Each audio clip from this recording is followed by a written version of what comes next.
gentlemen, welcome to this series brought to you today by ESOC, the ESOC community. With me today, I have the amazing, the awesome, the casting virgin, Manakiko. Say what's up, man. Hey, good to be here, Shake. Nice. I'm excited. It's the first time on the big screen. I've been making a little bit of content myself, but I wanna learn what the professional guys are doing. So I'm just enjoying this time. I'm enjoying the game. So what do you expect, man, from this game? First of all, I'm going to say we have the amazing horse feed doing the production in the background as well. So much love and much respect to him. Would go not as smooth, definitely without him here. So round of applause for horse. Got to feed him that hay later. And yeah, what I'm expecting today, I think this is going to be a good series, you know? I've played Taco a couple of times. I think he's a good player. He's, I wouldn't say skill wise he's on Aileyugg's level all that much, but we've seen a series earlier on, I think it was yesterday, where Teen, Fiend, Travis Scott reference, actually did an amazing job against Carbone, a player who's well known, who's, you know, a steadfast 2.1k elo player. He took him all the way to 7 games. So Yeah, that was a I'm sick. excited. That was a sick series, man. It was really a sick series, and not only that, Aileyugg, to my knowledge, at least, is much better than what he got seeded. I think he's one of the dark horses to make it far. I don't think he's going to be a contender to win the tournament, but he's definitely going to put up a nice fight. And from what I'm looking at the brackets right now in front of me, if he wins today, he's got Tabin in the next round, and I don't think it's gonna be a walk in the park for Tabin. And if Taco proves that he's good enough and he can beat A-League either he can beat A-League today and he'll face Tabin, I don't think either one of them are gonna be a cakewalk. What are you expecting, Manakiko? Yeah, I'm also I was not so familiar with Joabe, but his in-game name is Taco then. And I was just checking on your website, I think, the Free Food Party, Yes, just sir. looking at what these guys are playing, how frequently they play, and it seems to me that Aileyugg definitely has an advantage over Taco in experience wise, and also like in consistency of playing. Taco didn't play for the last 5 days, man. That's so surprising for me. It's like, come on, you can Well, win that's the a. ladder. That's the ladder. He's probably been playing a lot of lobbies, practicing. So what a lot of players do, Manakiko, before they go into a tournament, is they actually don't showcase on the ladder what they're gonna play because websites like the Free Food Party, etc., exist today. They know their opponents can kind of scout what to expect from them, right? So Yeah, they yeah. they're just gonna play, with each other, with friends to practice and help them go higher. And we're seeing R. Bernal here in the chat. Shake, is your friend Keter Goat playing this tournament? Yes, indeed, good sir. Keter Boy, the GOAT, is going to be playing. He's my second favorite for the tournament. So, oh, and there we go. Big boy Gigs already coming in with the subscription. Thank you very much, Gigs. Guys, don't forget subscriptions, donations, everything is so much appreciated because all of these subscriptions and donations at the end of the day are going to be the reason why we can continue hosting these tournaments and events and keep the game that we all love so dearly alive. And look at the consistency of gigs, man. 33 months in a row. That's almost 3 years in a row this guy has been subscribed to this channel, man. What a fucking legend. Um, I'm curious to see today also in the matchup. Will we see some war chief civilizations? I see that Taco, his main civilization on the ladder is Haudenosaunee. So I'm hoping to see some of that spiciness later on today. But for now, let's maybe we talk a little bit about the civs. What do you expect here? Um, the first It's, matchup is a classic, isn't it? Really. Oh, yeah. and before we go on with any of that good stuff, Gooch Sneefer Amazing name, S tier name, and S tier decision making with the donations. Cheers for casting big boys. Cheers for being you, man, and cheers for tuning in. It's people like you that keep the community alive. So well on you, bro, and thank you. And let's keep these subscriptions and donations going, boys. All right. As per the matchup, it's a pretty classic matchup. I think Brit has to play a more offensive and attacking H2. You can't really allow France to take over the map. For France, really, from what I remember at least, back then, the meta used to be that you semi FI. So you make Musketeers at H2, you cap it at like 10, tops 15, age up to H3, ship your 2 Falconets, and then you ship your 1000 coin right after that, followed by 1000 wood. And you're kind of aiming to get to H4 with Musketeers and heavy cannons. Okay, Um, yeah, I've seen interesting. some more variations on livestock maps. You can choose to either FF or play H2. I think the FF isn't really advisable, and the Has semi isn't really advisable against Brit either because they can just match up and just right click your base at some point, and we don't like But getting I, right I clicked. feel like I feel like getting those hussars out early isn't it? I mean, at my Elo, it is fucking great against British because they have villagers all over the map. You can just annoy them, and then you can match their tempo. I would say if you can get some villager kills early. But yeah, the British man, they just boom, they take over the map. Or we're gonna see that Greenwich main time, maybe the GMT build. TNT, What that what could do be you see? interesting. But whoa, whoa, whoa, whoa, whoa, whoa, whoa. Manakiko, we got the biggest of all boys, literally and What? figuratively. Harrison AOE dropping in a subscription for ESOC TV. And we thought the 33 months of gigs was impressive. Look at this big boy. 42 months in a God row. damn, My he's a man big is boy. nearing on 4 years almost. That is what I call dedication right there. Yeah, he certainly has a big gravitational field, man. This guy is just he's sucking up all the attention. I love it, man. Harrison, I'm looking forward to tomorrow, but I hope it goes well today. Let's see. When is the game starting, man? I'm excited. I feel like I wanna go into the game. Let's see. Let's follow up with the players. Let me read the chat really quickly, see if they've already started. Oh, yeah, Brazil and China. All right, so the first map is going to be Darfur. Thank you very much, Horsefeed, keeping us up to date. He's feeding Um, us information. I like yes, that, man. he's our Mossad agent behind the scenes.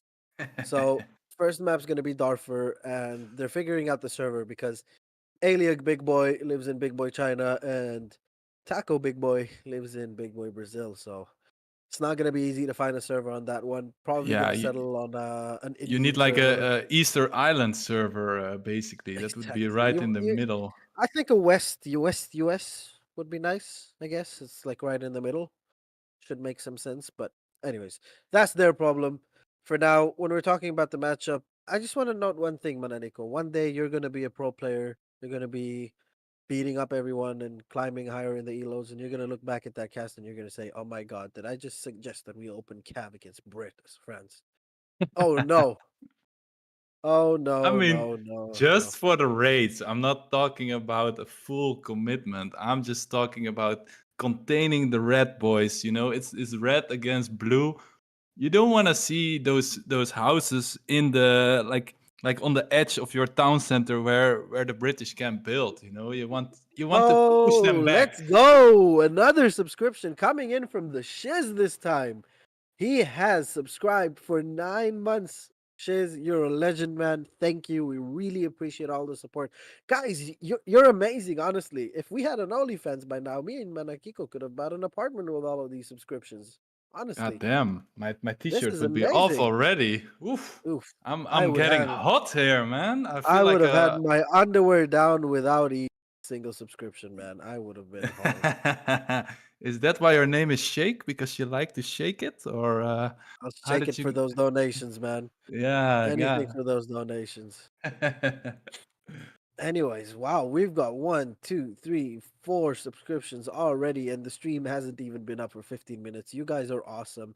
So glad to have you all of you here. We got Big Vividly playing. We've got Big Risotto as well in the chat. King Turkman, the Lata, Doppelson, the Kenoki, R. Bernal. So many big boys in the chat. The Crab God, obviously the biggest of all big boys. And I'm really excited, I'm really excited for this series today. I've got this feeling that regardless of scoreline, Manakiko, we're gonna see some good games. I think at least Taco is gonna try and put up a show. He's gonna give us that Brazilian flair. He's gonna do his Yeah, best, and I'm just like you excited. said, man, he's probably been practicing in the dark secret rooms in the Brazilian back rooms. He must have something spicy cooked up. I'm very curious. His win percentage on France doesn't look so great on the ladder, man. 7 losses, 1 win. I mean that shows that he's confident in his French anyway, man. If you just pick that as a first pick. Yeah, I But mean on the map, Darfur, France.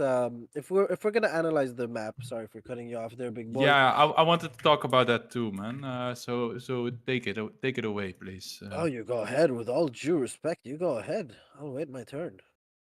Yeah, so Darfur, it is a livestock map, as you said. We have a couple natives. I think they are Just a not correction there. there. It's not a livestock map. It's a native heavy map, but it doesn't have livestock. Okay, yeah, sorry. No, it's all But good. yeah, it has Berbers, Sudanese, or Sufi. So Yep. I'm hoping for the Berbers probably, and Sudanese is also quite one of my favorite natives. And you have, of course, the trade route line, 3 trade posts on the west side of the map. So yeah, and on the northeast side, I believe you have the gold mines, right? Yep. So You that's got pretty, one big gold mine on the right side of the map. I think it's the northeast side of the map. Yeah. yeah, northeast side. So what would you say is like the key to winning this map for you? Um, it's a tough one, because from what I've been talking so far is, classical standard non-DE meta of trying to play this matchup. But now that I'm thinking about it, France has a very, very nice opportunity to go for a very early French Royal natives, right? Where they can get the Royal Yeah, Musketeers. The Royal Musketeers are incredibly good. You've also got the ability to pair that with the Berber natives, and with the Berbers, you can get the Vils that are as good as CDB. So you can kind of match Brits eco in H2. So that's the tempo that exactly. you're going to be behind with. And when it comes to the Sudanese, I'm a very big fan of the Sudanese native, especially with that Red Sea wagon. I've been arguing this before. What's really important about the Sudanese native, and people often overlook that, is the score boost that the native gives you. A score boost, especially in a tournament game where every single little thing plays a big role or a big factor, being quite ahead or quite behind in score is going to play a mental toll on the person who's either ahead or down in score. There's this very, fascinating thing about psychology where whether if you believe you're going to win something, you're actually going to perform better. Confidence and higher score is really important. So, from what I'm hearing from our boy Horsefeed, we are actually going to get into the game right now. So, are you excited? I am excited, Manakiko. Ooh, Let's I'm get into very it, right? excited, man. I'm gonna lose my virginity right here, right now. First game of the day. Aileyugg against Joabe, or should I call him Taco? I don't know, Let's man. just call him Big Boy I Ailey like and the Big Boy Taco. spicy. I like the spicy stuff. So let's go into the game. Also, All right. one thing I wanted to add to that Sudanese, you also have access to those center horsemen, man, and they are Yep, fucking let's great just wait units. on that 1 second. Ladies and gentlemen, welcome to the first game of this best of 7 series being played in the ESOC Spring Championship, hosted by yours truly, ESOC, played between on the north side of the map in the color blue, playing as the British civilization, rule Britannia. We have got the representative of China in this tournament, big boy Aileyugg. Excited to see him. He's one of the underdogs. He is one of my dark horses to go far in the tournament and on the south side of the map. We have not as big as Luck Tom, but a very big Brazilian player in front of us right here. We have got Big Boy Taco playing as the French. Not only is this a historical, accurate rivalry, this is also a very, very fun matchup to watch in the game. I'm so excited, guys. I'm finally getting to cast the series. And yeah, Mananico, take it away. What do you think? What are we going to see here? The first thing I noticed, man, my eyes are bleeding. They have the wrong colors. I want to see British in red and French in blue. That's the first thing I noticed. But it doesn't seem like Aileyugg is gonna go for a Greenwich GMT build because he's not starting with a TP and he didn't have it in his deck either. So I'm expecting that he will, stay in H2 for a little bit and try to get into H3 soon enough. Yeah. From our French from Taco, he's starting with a trade post in the south side of the map, so he doesn't want to take an aggressive trade post, which is also a smart thing, I think, in your first game. Yep. So yeah, Yeah. I I'm like his deck. From what I'm seeing right here, we see that Taco is an ethical gamer. He's not going to go for any native abuse or Royal Musketeers, as I've suggested before. And seeing if we're gonna focus on the age one a bit, because this is something that I want casters to do all the time when I am, casting myself. We're seeing a 12-10 from France. It's not a very 12-10 heavy map.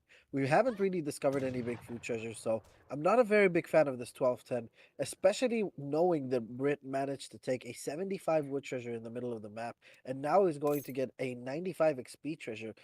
It's not really going to matter all that much for this specific age one, but you deny your opponent France, which is a very tempo heavy civ, especially when it comes to XP early on.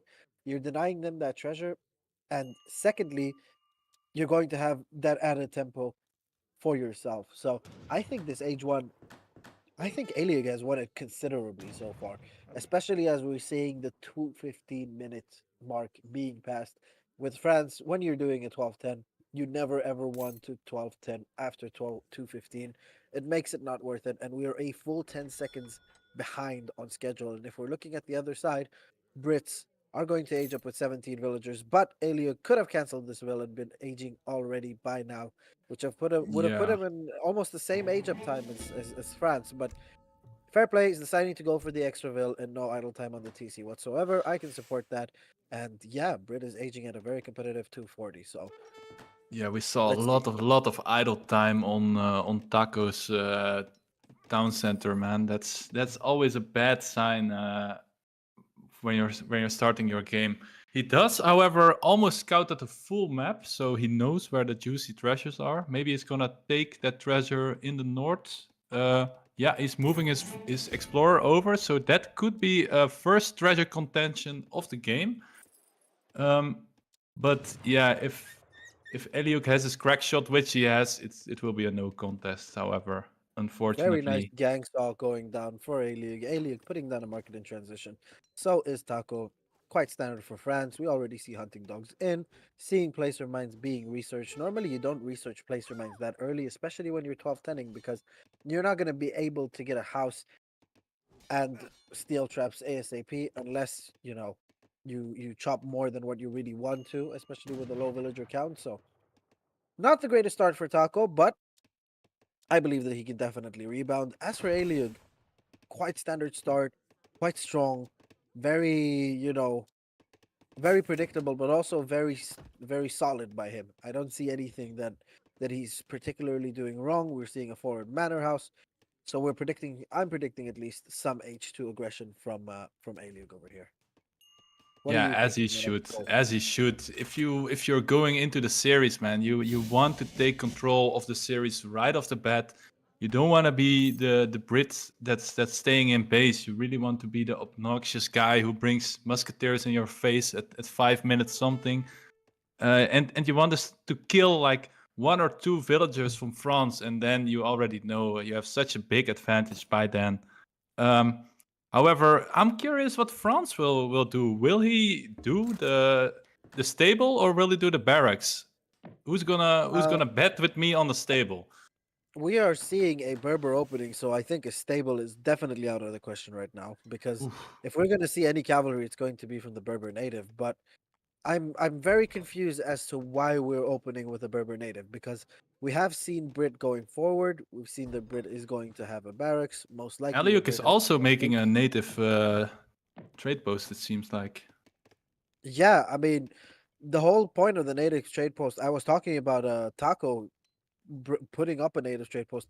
The whole point of Aileyugg building it is because he just doesn't want to make Huss against Berbers, right? So you're going to cancel out the Berbers there, but having a barracks for Brit is just so much better because the moment you add pikes, France doesn't really have an answer if they don't have a barracks of themselves. So Yeah, if we're looking at and the the French barracks base is right now, going up.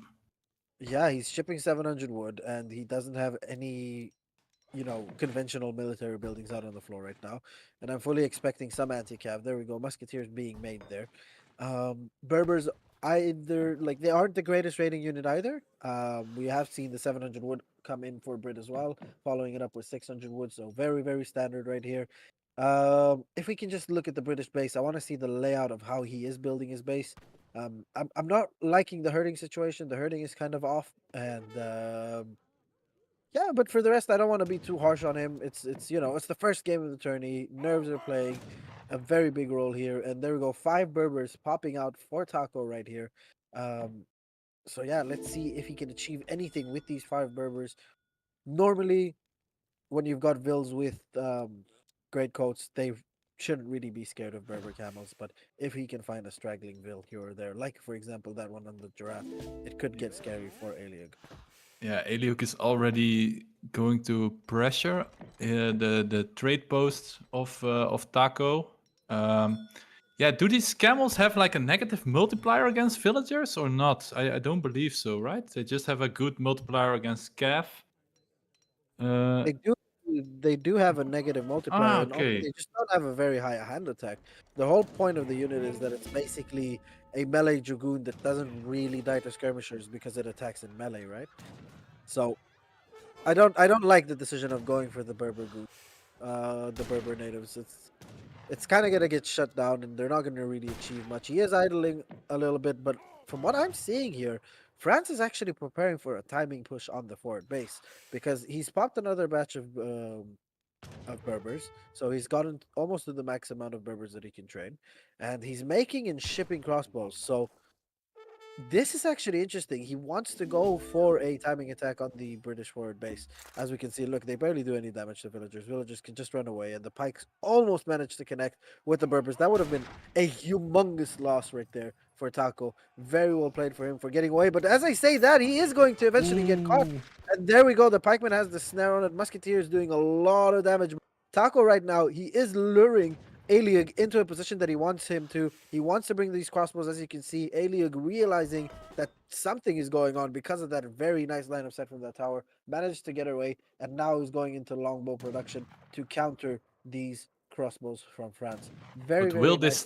this timing have this timing attack have a lot of effect before the longbows come out? It does seem It that he will not. can siege down a manor and It will chase not. away some villas.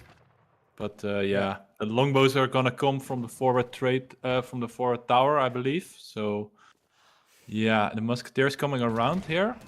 Oof, there we Um, go. We have the big fight, the first big fight of the game, actually. There we go. Pikes going in, managing to connect with the Berber camels. Longbows in the back with their very high DPS, stewing into those crossbows. Crossbows actually managing to connect with the musketeers, but they're not taking the musketeers down quick enough. They can't stand and fight because of the longbow presence. They have to run away. They have to make sure they don't all get killed. A batch of musketeers coming in support, but not really achieving much, running away from the tower and the longbows. One of the musketeers goes down for France, and more than half of the crossbows went down for France already, and Brit is looking in a very dominant position. yeah, 90 this bill is pop. looking so bad for France, man. He tried to attack. Yes. He lost his Berbers. He lost his crossbows. What is the answer that he should give now to British? Because it seems to me like it's almost over already. I don't know. It's Uh, looking very iffy, but I like the stable because you're seeing that your opponent is going to go into heavy long. production. Um, so maybe a 3 Hus shipment and managing. There we go. The 3 Hus are gonna come in, making more crossbows, trying to get a 5 batch of Hazars out.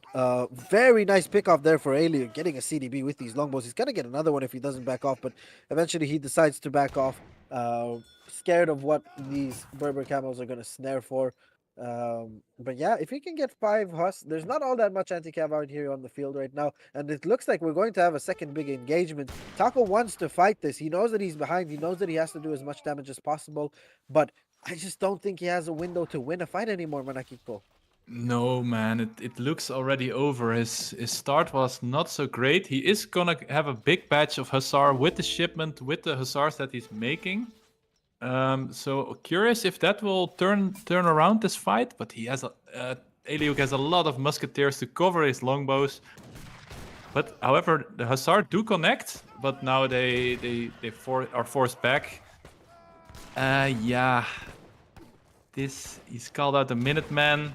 Well, the fight isn't going as bad. The Hazard managed to tank as much as possible. The pikemen are nowhere to be seen, so if we're going to see some more reinforcing Hazars, and really France manages to take down the anti-cav in the front, which he is distracting them very, very well with the Hazars right now, and longbows are focusing the Hus. When you see that longbows are focusing any other unit, you gotta go straight for the throat. You gotta either run away or you gotta engage them and try and take them down with their lower HP. But Taco sadly hasn't done any of that, and if we're looking at the score gap right now, Yeah, France, that is a relatively overscoring Civ. It doesn't overscore as much as Brit. It's 3K score down, almost 4K score. It's looking very, very tough for Taco right here. And we're seeing a 6 Musketeer shipment from Brit and double Musketeer production. We're seeing 30 vills on food. I would have liked to see more vills on wood right now, just to be able to get that manor pop up. But even with a relatively low manor count, Brit is still very, very much in favor here and really dominating. So very well played, very yeah, conservative so far from Aileyugg as well. exactly. He didn't even bother to bring over his pikes. He just let his pikes be on siege duty. They siege down the native trade post. They are now going for the trade line, and yeah, now marching in with the British army. And look at this mass, man. He's on 99 population already. Taco is gonna clean up the pikes, but not before. Are they gonna kill a Hus? No, no, no. He didn't micro them well. But yeah, look at this overwhelming mess. He lured Taco into the corner. Now they cannot run into the Shadow Realm, and I believe this will be a deciding fight that we're gonna watch here. Yeah, the longbows don't even need to move. Still, you see how conservative Aileyugg is trying to play. He knows he's playing against someone that is of lower elo than him, but he's expecting his opponent. He knows that he doesn't want to throw the game. If there's even an 3% chance that he might throw this game accidentally by not microing those longbows back, he will still do it and he will still micro those longbows back. So nice decision making from him. I like to see that conservatism in a tournament game, especially in the first game, while you're not as loose yet. And yeah, Taco is kind of aimlessly running his army around. He knows he has to fight, but he can't really fight because he's losing. Staying in right now, it's a tournament game. You don't give up until the end. Pulling in the big boys right now. CDBs. Do we even have great codes on these CDBs is my question right here. I'm not sure, but it doesn't really matter because, Manakiko, my dear friend, the first game of this series goes to your boy Aileyugg. So 1-0 to the favorite in this series. Let's have a look at the post-game stats right here. Um, pretty good performance, pretty dominant performance by Aileyugg. I think to open up a series like that is very. Oh, we left the lobby. Yeah, it went basically as you predicted after we saw the native trade post.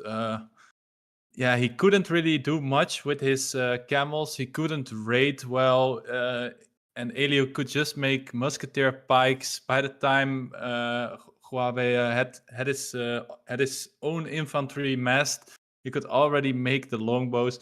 It felt like Aileyugg was one step ahead of Taco this whole time.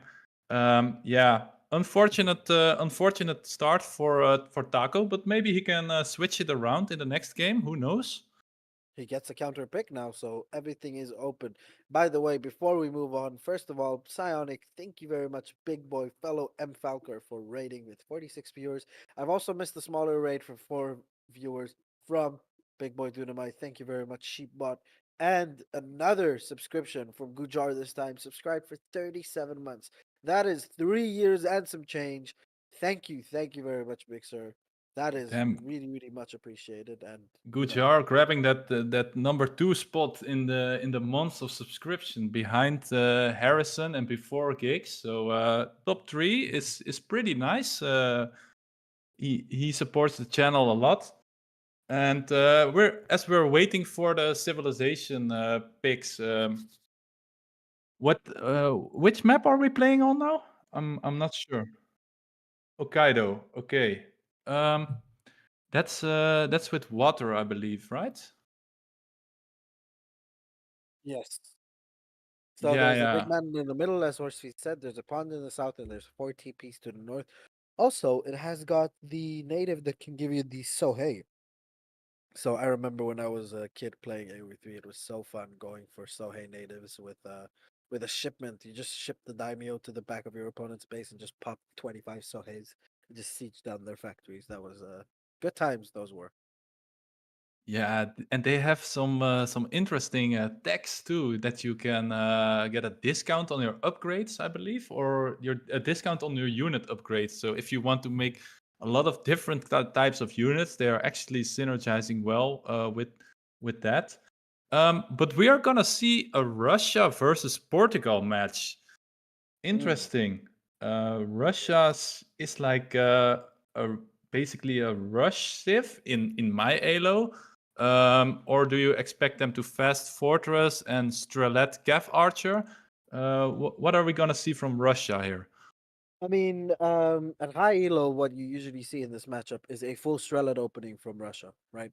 If Port is going to decide that they're not going to make any units in H2, no semis, but they're just going to go for the naked FF into the next age, all Russia can really do is really idle Port as much as they can, and it's quite frankly not even that bad of a matchup for Russia.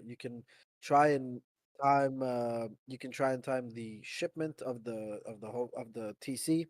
So it's quite a 50-50 matchup. I'm really interested to see how Taco will play this. But all that aside, speculations aside, ladies and gentlemen, welcome to the second game of this best of 7 series brought to you by ESOC for the ESOC Spring Championship, where on the west side of the map this time in the color blue, we have the Chinese representative Aileyugg playing as the Portuguese Portugal, and on the east side, excuse me, of the map in the color red, Big Boy Taco is playing as the scary Russians.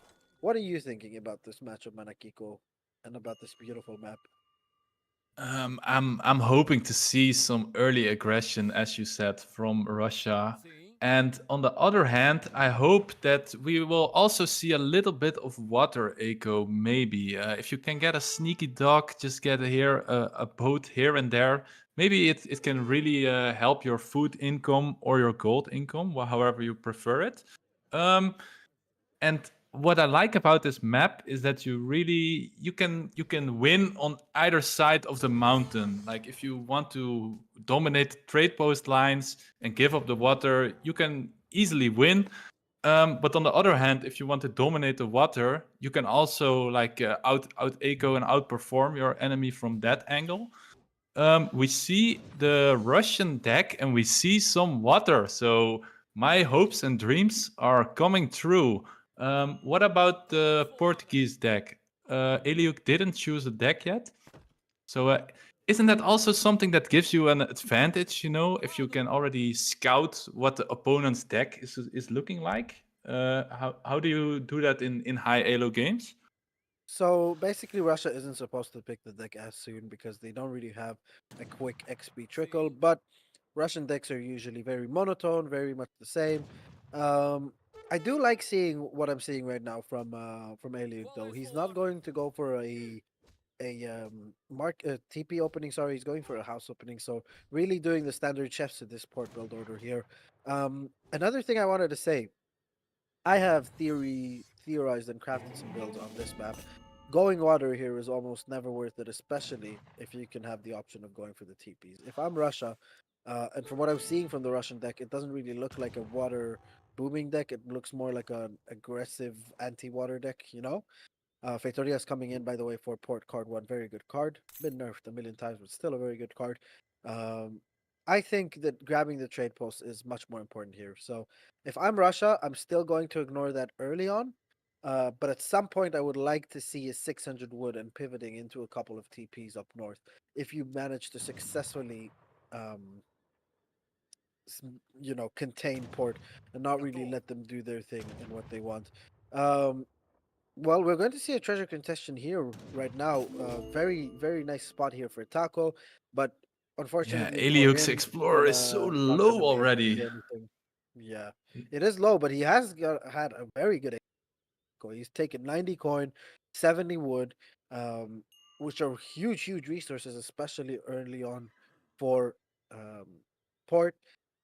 And he's gonna need it because the more I look at the map, the more I'm seeing the scarcity in hunts, and this is gonna be a wild ride for Port. This is not gonna be easy. He's going to have to manage somehow get his third TC up north or in the middle without it getting harassed. So I think the chips are stacked in Taco's favor here.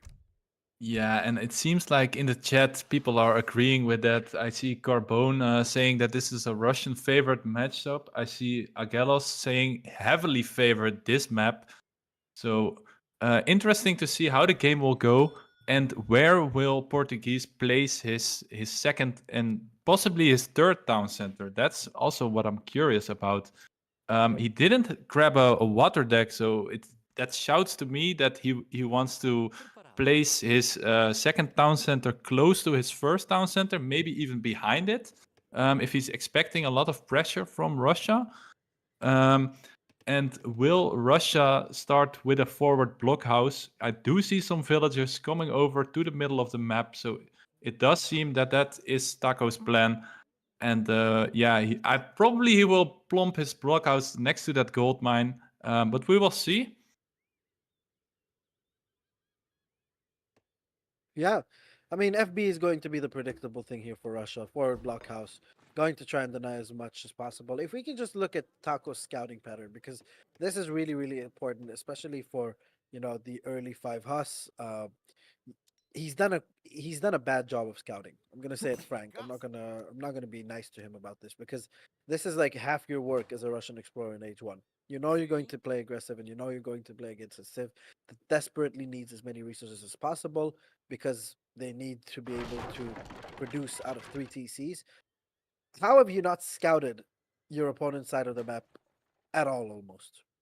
Yeah, I I think he think was that's just just bad. busy with chasing the explorer down and trying to get that juicy XP, but he didn't see him come over to that trade post. Aileyugg is now sneaking a trade post behind the Russian explorer, so he was not paying attention to that. Um, let's see if he manages to get up this trade post. I assume he will. And Russia will soon be able to start some pressure onto the Portuguese base. And yeah, just like I predicted, the town centers are gonna be next to each other, very safe town center. So that will be hard to push in as a Russian if you have double town center fire on your strelets.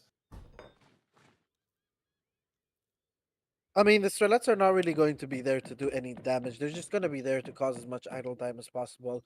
Um, I'm quite disappointed. I'm quite disappointed right now. I'm gonna be honest with you with Taco's gameplay so far. I know he's a very good player, and I know he's capable of a lot. But building a house in base in Age 1, a second house that is, sorry, before your 400 wood arrives, seems just so much of a waste of 100 wood, especially as wood is such a scarce resource in the beginning. It's so hard to gather, and you really want to flood your opponent's base with strelets, so you can't really be wasting 100 wood everywhere.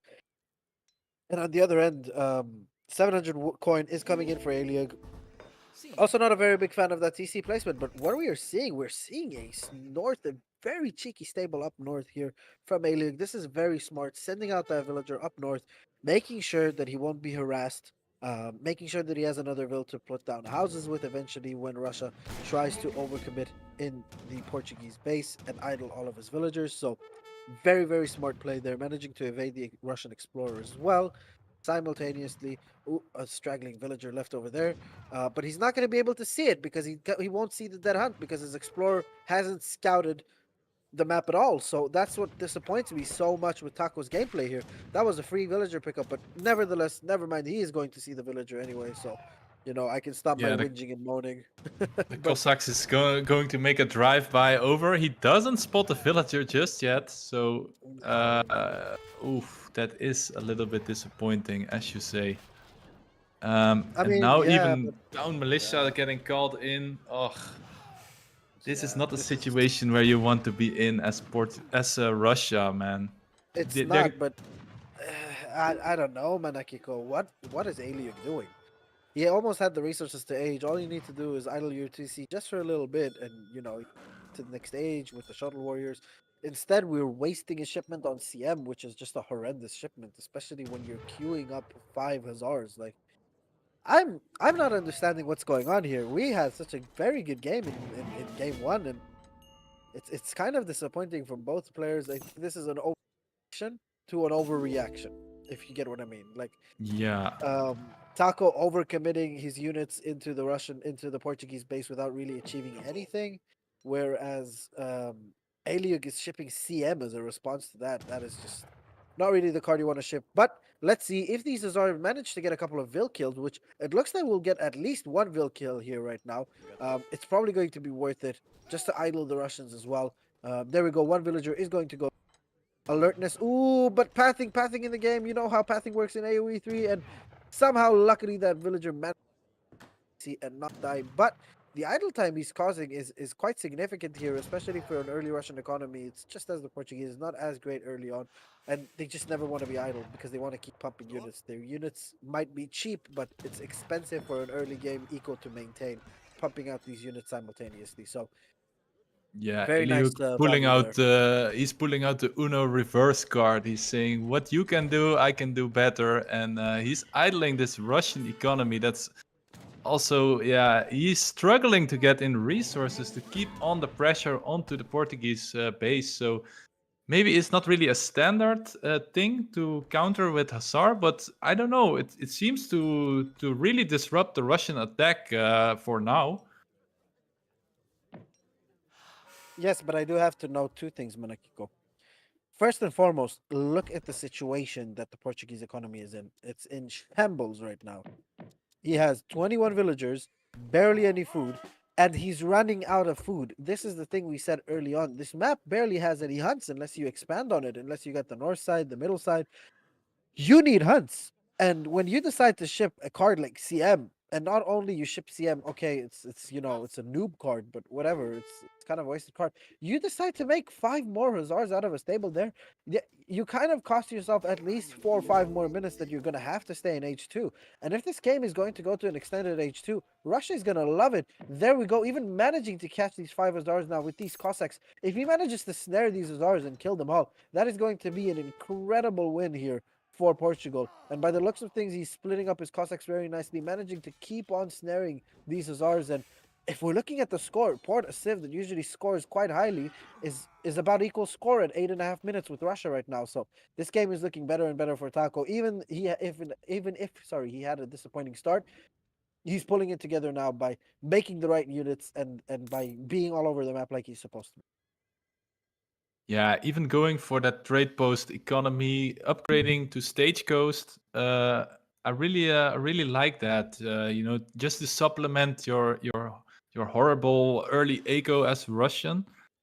Getting even some market tax, so it looks like he's just gonna stay in H2 for a lot longer. Now gonna deny the forward stable and the forward and the trade post from Portuguese. I mean, but as you said, this map doesn't have a lot of hunts. That also counts for Russia. So Russia now also going to go out with his villagers and Oh going my god.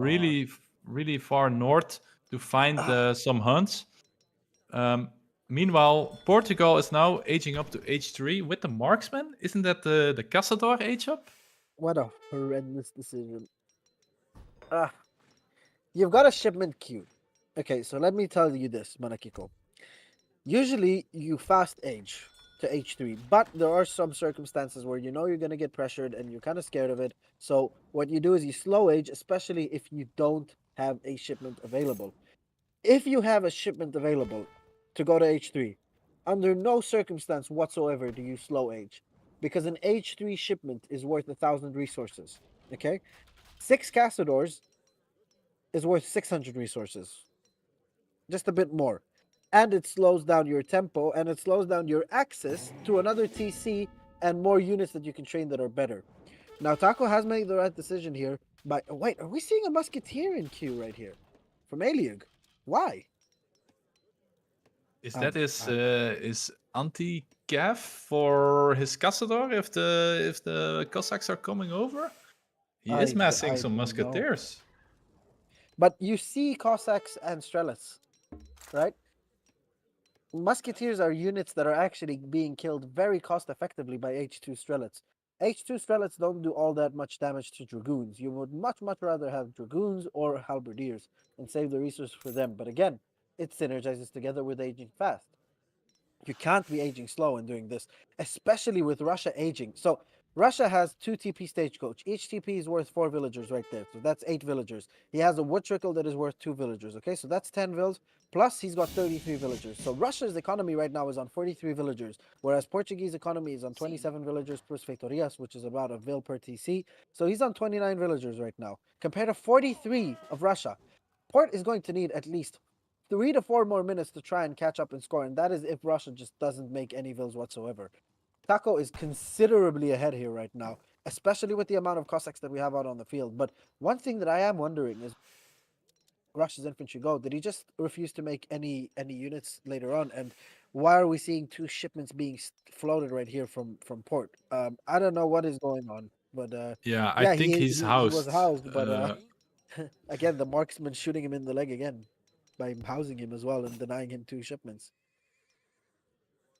So yeah, And even now, he doesn't click on a shipment right away after the house is being made. He's really taking his time with deciding which shipment he's gonna take. Um, what do you expect him to ship? Some halberdiers? Ah, yeah, he just clicked on the halberdiers.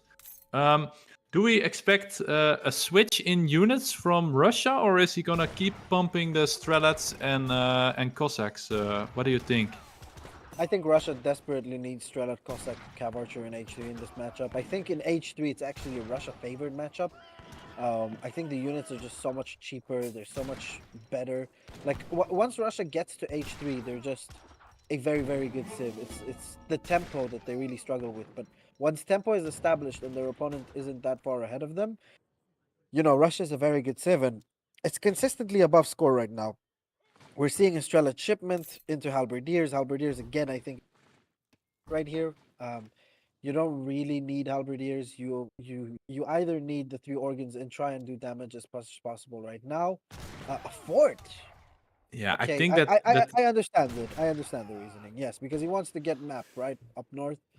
But yeah. again, he's noobing himself out of this. He's trying to CM and he's trying to fort rather than just making the right decisions. So like these 2 shipments have kind of been a you know a band-aid on a wound that he's created for himself rather than actually treating the wound. Yeah, I think that the halberdier shipment was just to protect his cazadors from the big batch of Cossacks that we saw earlier. But now it seems like the Cossacks are they're like about 10 or 12 of them. So really, they are quite unnecessary to have that much halberdiers. I think the fort is going to secure the Huns in the north. Oh, he's going in the middle even. So he's really gonna try to defend that middle area in the north. I'm curious when we will see some dogs coming out because yeah, I would like to see a dog here or there.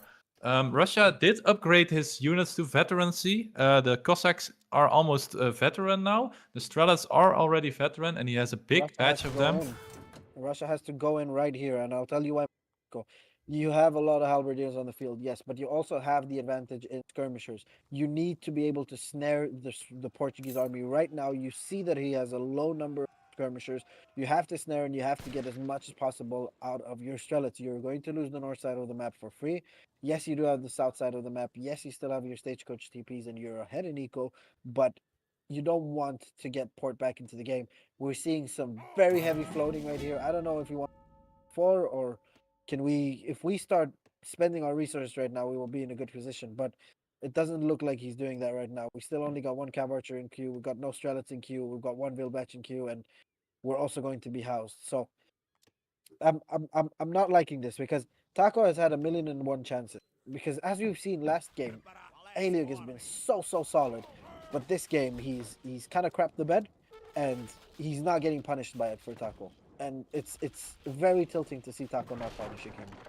Taco doesn't see the fort, so it will be a complete surprise that there is a fort behind him. I also don't think he understands like how in a bad position his army is now. He is gonna retreat. He has some falconets coming in, but yeah, 2 falconets against 3 organ guns. It really depends on the micro, I believe, whoever gonna win that out. I'm curious to see the next fight because and the falconets are going down south, unprotected. I really expected them to pop out of the northern blockhouse there. That's also a little bit questionable for me. Is he just gonna give up his north dominance of the map and try to push in the base of Aileyugg? Or it does seem like that. Oh my god, he's going to lose his Falconet to Halberdiers. He's not even paying attention, and these Halberdiers are very high hand attack units. And at least while Falconet is going to go down to these Halberdiers, which is such a shame for him. Oh no, okay. The Falconet manages to survive, but it's literally 1 shot away from the TC of dying. Very bad trade there for Taco. And now Aileyugg he wants to prove that he's the better player. So if you're going to push me down south, go ahead, buddy. I got 2 more of these TCs. I'm going to push you up north. And let's base trade. You know that Port likes base trades a little bit more because they've got more dominance of the map, especially with that fort up over there. And Taco is kind of going south and north, then south, then north. Not really decisive on what he wants to do. With a big right click, he still very heavily wins this fight. He very heavily wins with 2 Falconets, with all these Strelets, these Cav Archers, these Cossacks. He has got the better army right now. And his army should have been in a position to, you know, excuse me, catch out this Portuguese army here with still unupgraded H2 Musketeers as most of the anti-cav, which is really funny. You barely ever see that from Port. But yes, Port now on 49 villagers, also floating a lot of resources. Going to switch over to Hussars, which at this point really isn't a bad thing for Russia, especially with the abundance in Cav Archers that he has. And finally, it's about time we see the first raid of the game since the opening 5 Cossack 10 Strelet batch coming from Russia, Yeah. which it's high time that he started raiding. Russia, on the other hand, if we're looking at his economic situation, Russia is on how many villas? Let's see. Because Port is on 52 villas. Let's see. Russia, 45 villagers. Okay, so Russia still is not far behind economically. They're quite even, I would say, with the trickles and with 1 TP each. And also all the market upgrades. So Aileyugg stole that TP that has access to the stagecoach, so they are like equal TPs at this moment. And both of these players are floating like a lot of food. It's interesting because in the beginning of the game we said like food is gonna be the problem this game, but it seems like their only problem is not having these other resources that they definitely need to make their units. Russia trying to take back the trade post in the north of the map. Will we see Aileyugg defend this, or will he wait until Russia comes into range of his fort? I believe the second, right? he's definitely going to wait, and especially with Constable coming in right now. Constable is Huss and Hound and Spy combat for Portuguese. He's going to wait for the veteran upgrades as well before he really wants to engage. He's got a couple of Hussars made, but look at this Russian mass. Right click right now, you drag your entire army, these Falconets, you go over to the Portuguese base, you see that you're ahead in score, Taco. Come on, you can do this. You're Russia up in score against age 3 Port. You gotta fight this. If you right click here, you don't even have to micro all that hard to win this game. I believe he's listening to the stream because he is trying to engage onto this Portuguese Finally, force. the engagement is happening, and there we go. We finally have the big engagement. Hal going in against these Cossacks. But Cossacks, what are they doing up north? They're chasing the villagers, and the villagers are distracting most of the Russian cavalry, and the cavalry is nowhere to be seen on the battlefield. But good news, Strelets have been able to take down all of the halberdiers, bar a couple of H2 musketeers. Ooh, there are hussars coming onto the back, Hussars are onto coming the from both falconets. sides.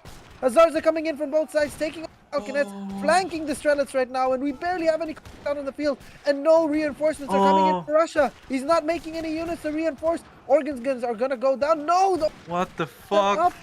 What a horrendous decision-making and fight for Taco. Not Michael, not looking at his unit.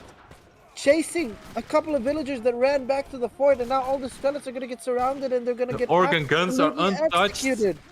Oi, oi, oi, oi, oi. Damn. It wasn't as easy as right-clicking and winning this fight, but Russia losing most of his mass. My god, what a fight was this? It was so weird. Why was he chasing those villagers, man? It felt like he had the game in his hand. I don't know, man. Oof. And we see the score drop from Taco. Now 2k score behind, almost 3k behind. I think Aileyugg is pretty happy with how this game is going so far.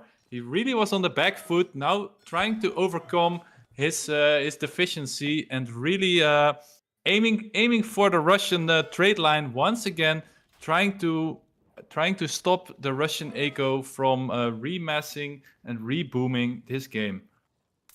Okay, so one thing needs to be noted. Yes, Port managed to clean up, and yes, they had a really good fight, but this game is not over. It's far from over.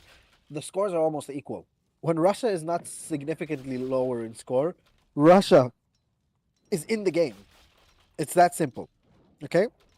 We just need to see a good remass, but from what I've seen from the Russian macro, I'm appalled. You need to be queuing 4 batches of Strelets right now, and you need to be double queuing cav archers right now, especially with this 1,000 coin out on the floor. I want to see an artillery foundry, and I want to see an arsenal. I want to see an arsenal, and I want to see ranged cavalry caracol. I want to see some culverins. There we go. Finally, we got the artillery foundry out on the floor with the 1,000 coin being picked up by the Russian villagers. 54 villagers right now are for Russia. Economies are really similar.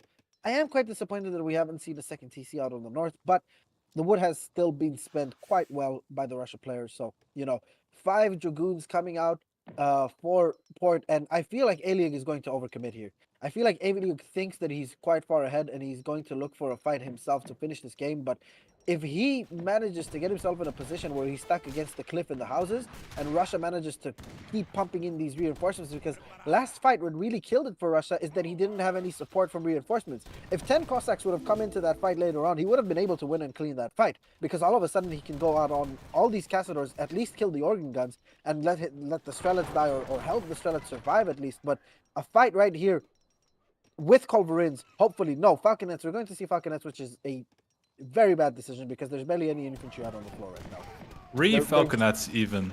There's no infantry out. I don't think they're going to gain a lot, and I don't think you have enough to protect these falconets as of right now. But still, they can still do damage, and I would have rather seen culverins, basically. But and you see like the amounts of units has changed for Russia. He really made a lot more cav archers this time around. He didn't want to leave his Strelet mass unprotected, and yeah, he's trying to bait Portugal into a fight here. He's moving his falconets forward, trying to snipe one of the organ guns. Will he do it? I feel like he's just out of range here. Let's see if he can get a shot off. Oi, oi, oi, oi, oi, he is so close, and they are moving away at the same speed as the other ones are coming. So interesting to see how this fight is gonna go. And yeah, very nice snipe on the falconet here, and the big fight is going to happen. Another organ gun going down, 2 organs and a half going down. Fight starts, Manakiko. This is actually really big for Taco. And all of a sudden, Russia looks back alive. The mass he has right now is bigger than the mass he had in the first fight. But here is why there we go, the last organ goes down. But here is why the falconets are not really the right decision. I love this Strelet combat, by the way. Very nice shipment right now. We barely have any Castadors out on the field. Port is going for full cavalry right here. I want to see him double spam cav archers, because cav archers is what's going to win him this game. And I just want to see 5 or 6 P-Torts take down this fort while this big fight is happening, so these villagers can't really run away. Hussars with Constable, probably with an Arsenal. I'm assuming we see an Arsenal on the Portuguese side. I hope we have an Arsenal so that he can get his Cav Cuirass. Very nice transition into water as well. Very. By the way, we need to respect Horsefeed for the very nice positioning he's putting us in as casters. And I can see everything all the time. So thank you again, Horsefeed. Very nice spotting of those docks right there. But yeah, Strellet Combat coming in, another Falconet being queued, so he's not going to opt for the option of petarding that fort. He just wants to take it down with pure Falconets, which I can respect the decision, but I don't know if you want your already scarce space in population to be spent on Falconets rather than to be spent on some Cav Archers, especially as Port is coming in with some Culverins right there to just completely nullify the Falconets. Yeah, and Port shipping in that 1k gold. Is he gonna use it to make more culverins, or is he eventually gonna go H4 maybe? I mean, we are 22 minutes in this game. They both have a big mass. And once you're 200 pop, you can't really make any more units, I would say. Portugal now is trying to defend his fort. We see 4 Falconets from Russia. That's 16 pop, I believe. But the 2 Culverins are coming out for Portuguese. Is he gonna make it a 3? No, he's They're gonna going to stick to completely 2. nullify these Falconets. These Falconets are going to be absolutely useless. That's already one going down. And now you're going to force Russia to fight under the fort where exactly Port wants to fight. And again, please, Taco, please, for the love of God, micro your units. Please do not attack villagers in the middle of a big fight. And there we go.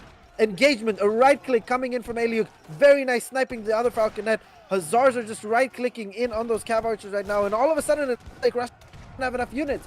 16 population, as you said before, stuck in those Falconets that are getting absolutely zero. Oi, For Port oi, right now. oi, oi, A oi. complete massacre and another surround by the Portuguese player. Cav Archers trying their best to body block against these Hussars, but these Hussars, as I said before, Constable and Cav Cuirass on them. They are just tanks moving in on the Russian army, and there's nothing these Strelets can do. Barely any Cossacks out on the field. I didn't even feel the Cossacks in this fight, and he had so many Cossacks there. And now I feel like this game is over, and Portugal has completely managed to obliterate the Russian army to a point where they can't really remass after this. Yeah, he almost has 30% more score than him. My God, this Portuguese machine. He has 75 villagers, and Russia. It felt like he had like 4k resources in the bank during the fight, and he wasn't really remassing any units. Now going for cavalry cuirass in the arsenal, and going for boyars. So maybe we're gonna see another Cossack switch. But yeah, as you said, it really feels like this game is over yet again. But yeah, Russia he's not gonna surrender right now. He is trying to remass yet again. Yeah, it's just like World War II, man. The Russians, they are coming with forces, and they're remassing forces. I'm curious to see if Portuguese is going up to H4 while he has the dominance of this map, and he will go up to H4. So yeah, Portugal going to H4. I think Russia cannot afford to go to H4. He does have to remass his army. He is getting the counter infantry rifle ring. He is getting more falconets, Why? even though they Why? didn't work in the last fight. Why is he getting counter infantry rifling? Yeah, good question. I don't know. What's the point of counter infantry rifling right here? There's no heavy infantry to counter. What are you going to I mean, spend that like helps. Maybe 500 resources to counter 5 helps? Yeah, I guess. But in the last fight, he had a couple more helps, I believe. But now he made a Dragoon transition, so we really see. No. Yeah, we really see a Skirm Goon against Skirm Cav Archer. But yeah, as Horsefeed is pointing out, Russia does have dominance over the water. He has 86 villager. My God, Not enough. that's Not more enough. than Portuguese, right? It's not enough. It's not enough. It's not enough. This is not enough. And Taco has shown a very good economic game right here, but he has been so lacking when it comes to the big fights, and he has been so lacking when it comes to the unit upgrades. How do you justify fighting 2 humongous fights without Boyars or Kafkaras? Yeah, that's the question. This game. What will we see from Aileyugg once he reaches age 4? Is he gonna ship those heavy cannons straight away, or what are you expecting? I mean, if I'm Aileyugg, I just don't push ever again anymore. There's just no reason. You've got most of the map. You're in age up. Your units are better. You know that Russia is going to overcommit a fight again and just push and probably lose everything they got. So as he loses these Falcons again, knowing that there's culverins there, like I don't know. I think Taco is a good player, but I'm not going to be too harsh on him because tournament nerves they are a thing. They play a big role. But yeah, this is probably going to be the last fight of this game. Aileyugg just right clicking, doesn't even need his guard upgrades yet. Hazard's just mowing down everything, but the positioning on the Cav Archers this fight is just so much better than it was before. So these Hazards are really going down quicker, but the Cassadors and the Dragoons doing a much better job as well, taking down as much of these Cav Archers as they can. Culverins in the back already dealt with these Falconets, so they're going to focus on these Strelets. And Culverins are actually not bad units against Strelets because of their Strelets have such low HP, they can really do a lot of area of effect damage and maybe even kill a couple of Strelets here and there.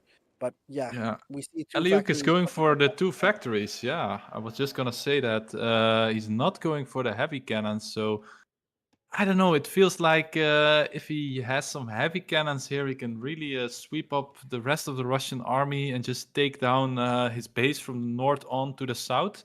Um, but yeah, he's opting to go for the factories. That's probably a safer play, I would say. Now getting also his guard tax for the Cazadors, I believe. Russia, on the other hand, he almost has enough to click H4. Do you think he will join Aileyugg soon, or what's his plan here? I mean, Russia's on 100 villagers right now, getting more villagers, so eco isn't really the issue for him when it comes to the ages. He does just need, better units, but I'm sorry for being such a no fun guy this game, Anakiko, but Russia is supposed to have units. The whole point of the Civ is that you're supposed to fight while outnumbering your opponent. You can't take fights when you have equal numbers as the Portuguese player when it comes to both population and numbers. Like Cossacks are 1 pop, Strelets are 1 pop. Cav Archer is the only 2 pop unit you have. And we have so often seen Dragoons and Hazars, which are both 2 pop units for port. So I I don't know what an age up will do here for him because yes, he will age up and he will be in the same age as Port, but he's never going to win a fight because he never prioritizes his units over his other aspects of his game, and that is what is losing him the game right. But still, if this was if the decision making part on Taco's end would have been higher, I would arguably say that Russia is even ahead in this right now as things stand. But it's like it's 28 minutes into the game. Isn't that like the period of time where Russia thinks, "Hey, I got another Cav unit in my stable that's fucking annoying and that's great at killing villagers and killing buildings. Maybe you should go for some Oprishnik raids." I agree with he's- you. Yep. he still has some population space. He is, however, clicking up to H4 now, while he was losing his Cav archers here to the Cazadors. So he is gonna join Aileyugg in H4, but still, he's massing more and more Cossacks. He's going up with the cavalry marshal, which is, I believe, the Oprishnik age up. So maybe he can do some dirty raids with them in the back. And Aileyugg is upgrading his factories and slowly taking down this trade post line from Russia. He didn't have to upgrade it himself. Aileyugg already on 3 trade posts at this moment.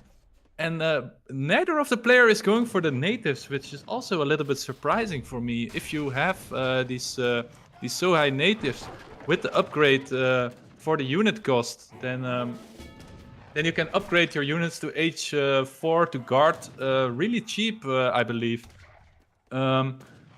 Yeah, that meritocracy upgrade. So that's something I would like to see from either of these players, possibly from Russia if he still has access to the native post soon. And yeah, I feel like Aileyugg, he had like his boot on the throat of Taco, but he didn't press hard enough. I'm curious still what this match is gonna bring. Yeah, I mean, this is definitely not over, as we said before. 100. He just loves food, doesn't he? Look at how much food he's gathering.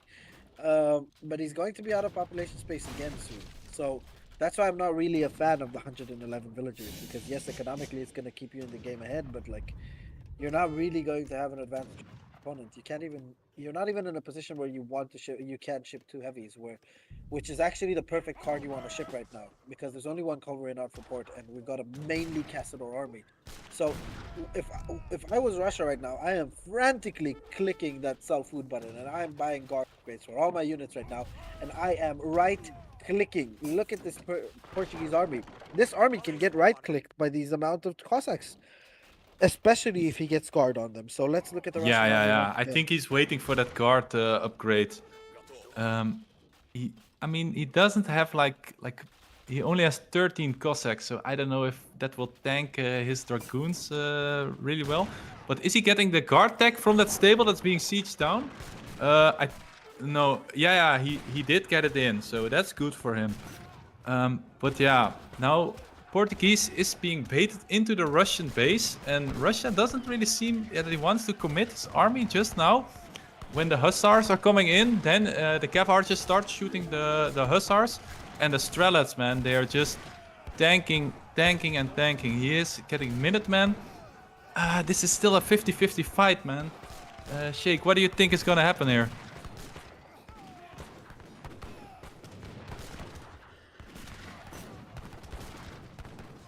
It looks like Portugal is winning the fight. Yeah, the strelets are almost dead.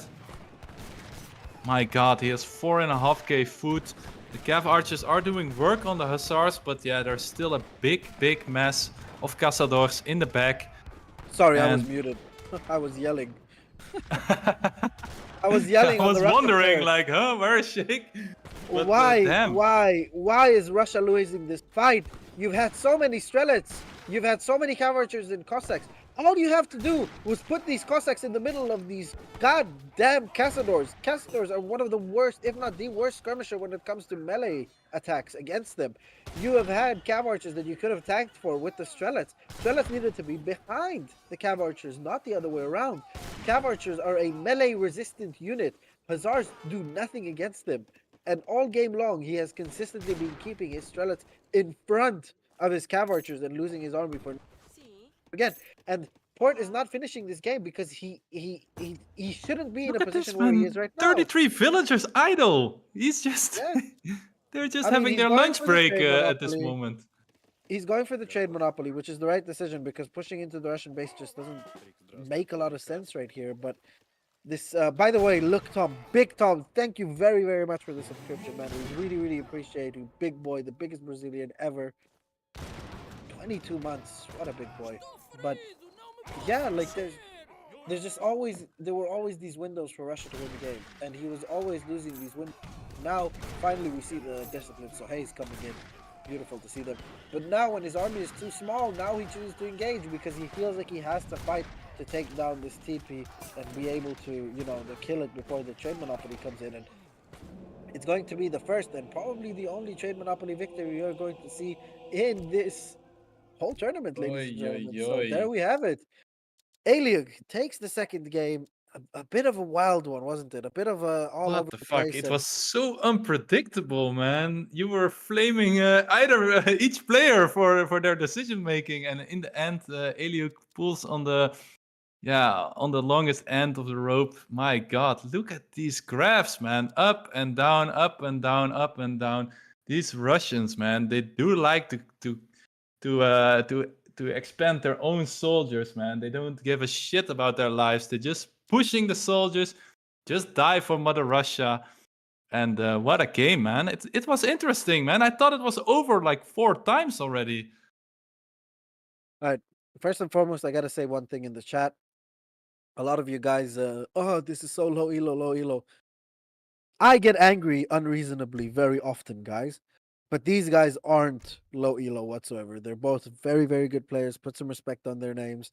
Making it into this tourney was already very hard because 26 of the 32 participants were 2K plus elo players. So it wasn't the most clean game, but we definitely had an entertaining game and we were engaged. Whether it was positive or negative, for 33 minutes and 16 seconds, we were engaged completely. So, yeah, Manakiko, I told you this in the beginning. Regardless of scoreline, this is gonna be a series, isn't it?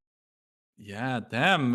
Taco is not. Yeah, he is not giving himself up cleanly, even though the score is 2-0. I really felt like he had a window of opportunity this game.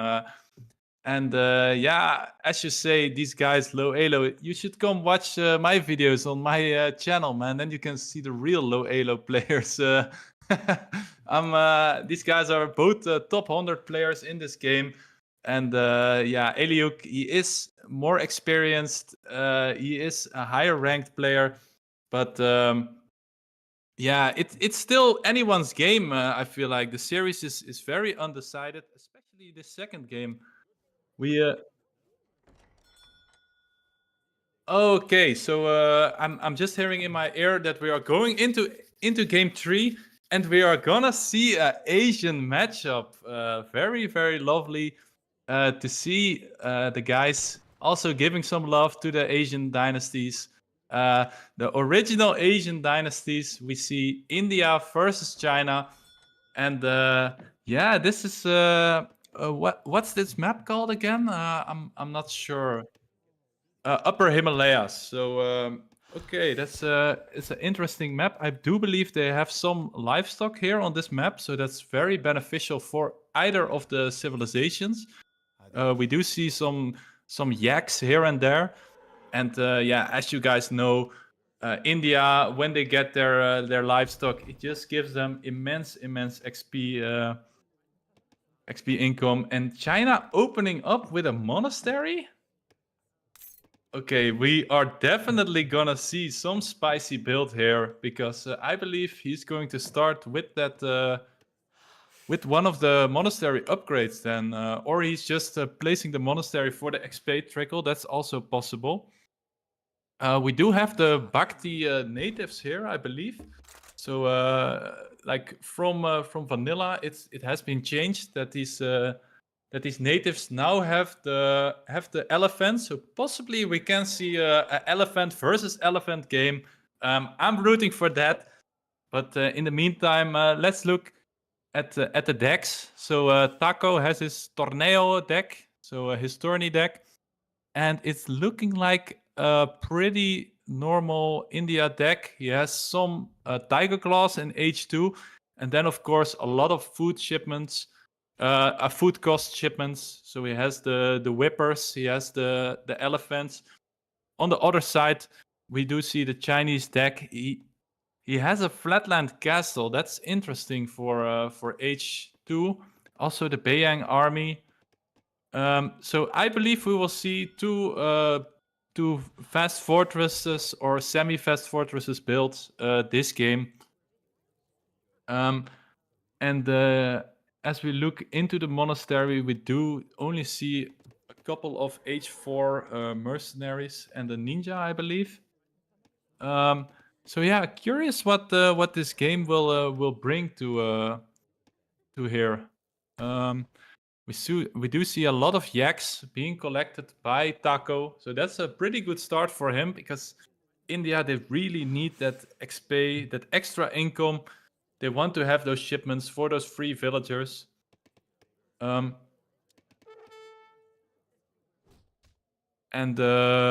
what did China send there in his rickshaw? Was that a consulate? So I believe he will go for the French consulate. Just to start with his food crates. But he has to click it fast because otherwise you will not gain a lot from your crates. You will already be on 800 food at this time. And Mr. Wang Lang is looking for treasures. Let's see what he finds here. So 35 XP and some coin. It can be useful. What I like to do with China is make an early market and get that hunting eagle upgrade. It only costs 25 coin, so and 25 wood, but it helps you really a lot in the long run. And Taco is going forward, so we are going to see the middle of the map, Agra Fort, age up for India. And man, I love some aggressive India. We will see if it will pay off or not. He is taking the Agra Fort in the middle, and China looking like they're going for the porcelain tower. So it's like the Temu factory. You get the factory, but half the price and also half the income. But I believe we will see a pretty passive game from China. I think he will ship the 7 step riders into 700 coin to go up to H3. I am more curious about what India will do, because at this moment India is collecting some treasures. He is going for the Agra, but will he stick to H2? I don't believe that. I think India, he has a lot of cards in H3. He will have some Mahouts, some of those other elephants, some Howdas.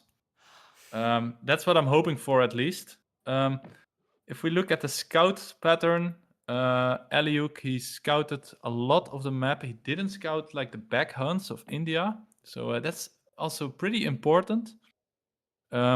And now in transition to H2, he is making some of those disciples. Horse, can you see if he already took a tech at the monastery? I'm curious to see if he's upgrading his. No, he didn't upgrade his disciples yet, which is a little bit disappointing. Hey, Shake, you're back. That's good. Yes, we're back. What are we seeing here? China versus India. Oh, I love this. Yeah, the Asian dynasties, man. India with a forward Agra fort. And I believe China will do FF after their step rider shipment. He is scouting the map and he is making some disciples. So he's looking for those forward villagers, trying to kill them, I believe.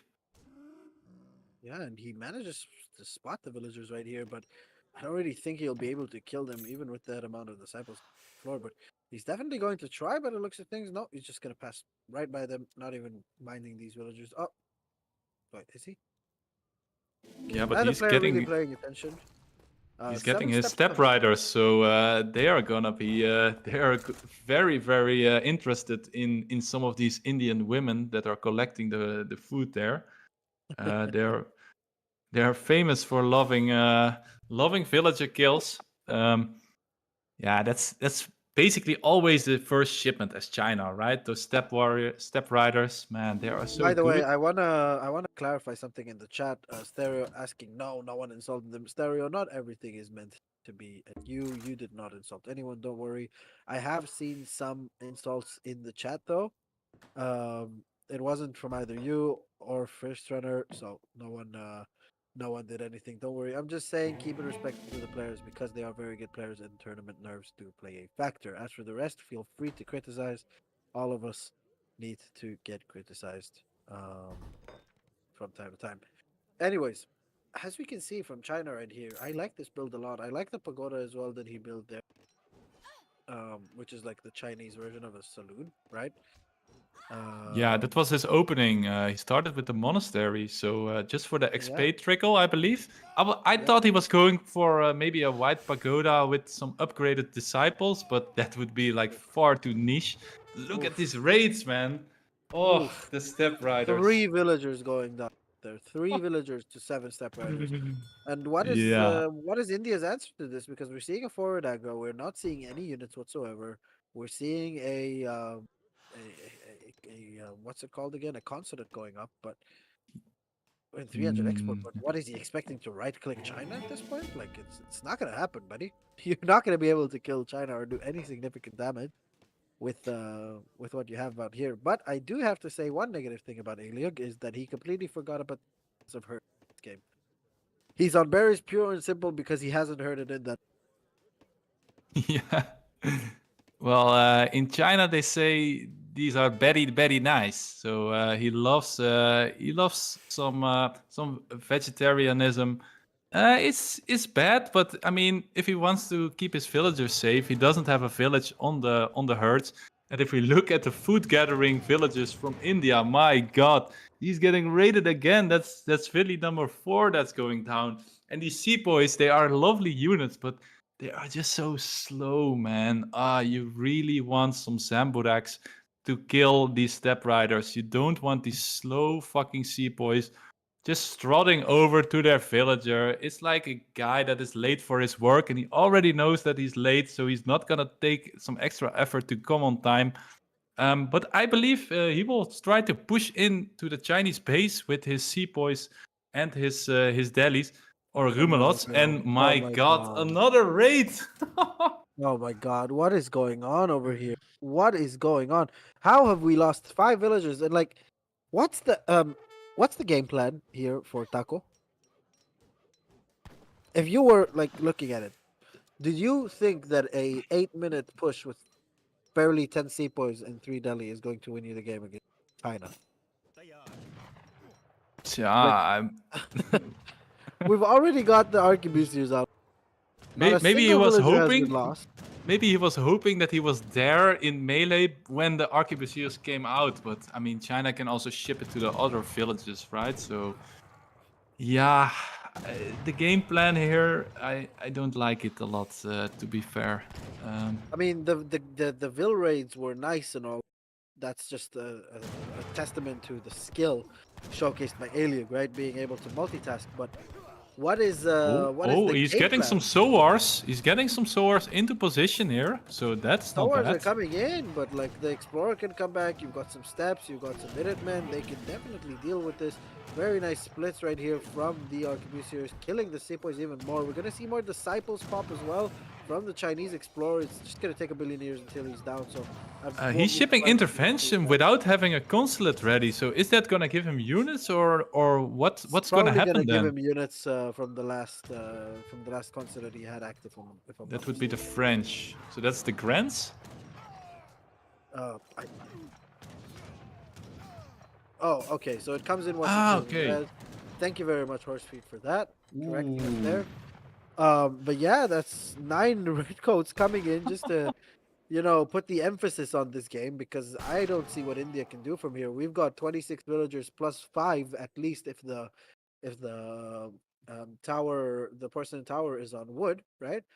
Compared to 25 Indian villagers. So it's not often that you say that at minute 9, China is ahead of India in eco. Yeah, man. The Chinese, I called it the Chinese Temu factory. It's like a cheap version of a factory. It's half the price, but also half the productivity. And yeah, China H3, they love to be there. You know, they have some of the most amazing cavalry units. They have pretty good skirms, I would say. And India just loves to mass sepoy, but that plays into China's cards, I believe. He will have a flying crow soon. Yeah, what is the plan here for India? Will he just go melee mode and try to catch all of the Chinese skirms? I don't know. I mean, this is right-click territory for China here. I don't know why Alien Gurkhas, why he's running away with his red coat. Red coats are better than the sepoys. Sepoys won't be able to kill the meteor hammers before the meteor hammers kill the Gurkhas. So yeah, he's finally realizing that he has still poking, but he's bleeding out units for no reason. And listen, this game by Taco is another case he should have punished and he didn't, because choosing China on a non-TP map is very questionable and not good in general. And he's not getting punished because India's first time in China's base was at minute 8. India should be there at minute 5, 5:30 with units already idling, with Sepoys, with Gurkhas, or he should be carnying himself and going H3A behind that, having some Rashput sieging stuff. But this build is just so question. It's as if Taco came into the series without any game plan whatsoever, which is which is very weird to me. Very weird to me. Yeah, and like we assumed he would have played a lot of games with his friends. As we said, he didn't play for the last 5 days on the ranked ladder, and it doesn't seem like he's well prepared to catch Aileyugg off guard here. But I mean, his fights, he did siege down a village. Now sieging down the second one. Will he be able to siege it down before the arquebusiers and the flying crow come in? I'm not sure about that. But yeah, China's military pop doesn't look so big at this moment. I mean, after the shipment it will, but for now... and there's a batch of 10 sepoys coming. He just needs some more sowars, I believe, now to kill the arquebusiers again. The Chinese cav is almost dead. Oh, look at that, man. It's such a satisfying slap they have. Yeah, I mean, it's like a whip. It's like... this build by Aileyugg is also kind of questionable, especially when you really see how slow China is when they're not on a TP map, right? They really benefit having that TP with them to be able to spam all these shipments and really get that snowball going in. But the thing is that India could have profited. They could have definitely profited. We're seeing things like two military buildings out for infantry for India, but only producing from one. So the aggro is working, or the barracks is working, but not simultaneously, which is also really sad. Beiyang army coming in right now for China as well. China and India on the same score until the Beiyang army comes in, because it is a resource shipment, so his score is going to jump by quite a lot. Yeah, and that Beiyang army is like an upgrade for your cavalry, right? For your Keshiks and Step Riders, yes. Yeah. But is that really what he needs here? I mean, doesn't he like need some arquebusiers and some Chang Dao? In all honesty, he could be shipping Northern Refugees, which is a villager shipment, and still win the next fight without a problem. Yeah. I don't see what India does here. I've said this before in the Russia game, but it's like Taco refuses to ever make units, and I don't know why. Yeah, now I think now he's out of resources, so that's why he's not making units. But he is making from 3 buildings at once, making some sowars. But look at that cav mass from India. Maybe it was the right shipment because, yeah, his score jumped, and this fight, yeah, how is it gonna go? Is the flying crow there? He is coming into position, and if he can use this cliff good, then yeah, it's just GG for India. He has to move his sowars around so far. But he's right clicking. Unless He's going to right click. Oh no, not yet. Okay, so big fight is coming in. Probably the deciding fight of this game. India is going to back off. I don't know why Aileyugg backed off here. He could have just taken that fight and just completely cleaned their Sepoys aren't the best anti-cav. We've got arquebusiers right now that have better stats than the Gurkhas in H2. Got a flying crow, for the love of God, and we've got some Keshiks in the back also that would be doing amazing DPS. But I guess he just wants to shoot at that aggro far. He wants to slow push this, slow siege. I understand it. I respect it. I think he really wants to be in that cliff with his flying crow. Oh, the sowars are moving forward. Yeah. Yeah, it's such a special unit, the sowar. They can be so effective, but they can also be like a cavalry strelette, you know? They just die instantly. They evaporate. They are, yeah. Yeah, how does India take this fight? Move in his sowars, then the Keshiks are going to brutalize them. Yeah. And there we go, but the big fight is happening, and what I do like to see is that these Rashputs managed to connect immediately on top of those Keshiks and those Step Riders, but as you can see, it doesn't really matter because there's so many disciples there. The Keshiks are doing such good damage from behind, together with the arquebusiers. Some meteor hammers coming in as well. Chinese Explorer tanking for absolute days here. The Flying Crow isn't even focusing on the infantry of India. It's still focusing on the outer fort, wanting to take it down. Redcoat's in behind, doing a great job as well. And none of the Sepoys are in melee either to focus. There we go. Finally, after 20 seconds of fighting, we see some melee Sepoys. But anyways, they aren't the best anti-cav right now, especially not for their cost. Fang Dao's coming in as well. And there we go, ladies and gentlemen. This game has been decided by the big fight again. GG, Aileyugg takes the third game of this best of 7 series. Yeah, it's like Taco's strategy was good, but I felt like he chose the wrong wonder, if you understand what I mean. It's like he took it slow. If you then start with a Karni Mata, for example, he can also transition into H3 because you basically know what China is gonna do, right? They're gonna ship their step and they're gonna ship their coin and their H3. So yeah, it's Yeah, I mean, 3-0. India doesn't Mm. beat China in H2. You need Mahouts, you need Howdahs, you need upgraded Gurkhas, you need Yorumi, you need And siege jellies to take down buildings and flying he had crows the and deck. whatnot. He had the deck for that strategy. So yeah, it's also his decision making doesn't really match his strategy. I feel like this game, yeah, he did conquer a lot of yaks in the early game, but yeah, it wasn't enough for Taco this game. Yeah, But look at the civilizations of next game. My wishes are coming true, man. Some war this is chiefs Lakota. in the chat. One thing I don't understand here, Taco's main civ is Iroquois, Haudenosaunee, and we haven't seen it yet. Yeah, maybe he thinks he can win this one and will then slap him with another Haudenosaunee game. If he's confident in his Lakota, man, we're gonna see it right here, right now. Game 4, Aileyugg versus Taco. And look at this map, man. Oh, it Beautiful. brings it Are you brings ready, back so Mananico? many memories. Are you ready? I'm ready, man. There we go. Ladies and gentlemen, welcome to what is potentially the deciding game in this.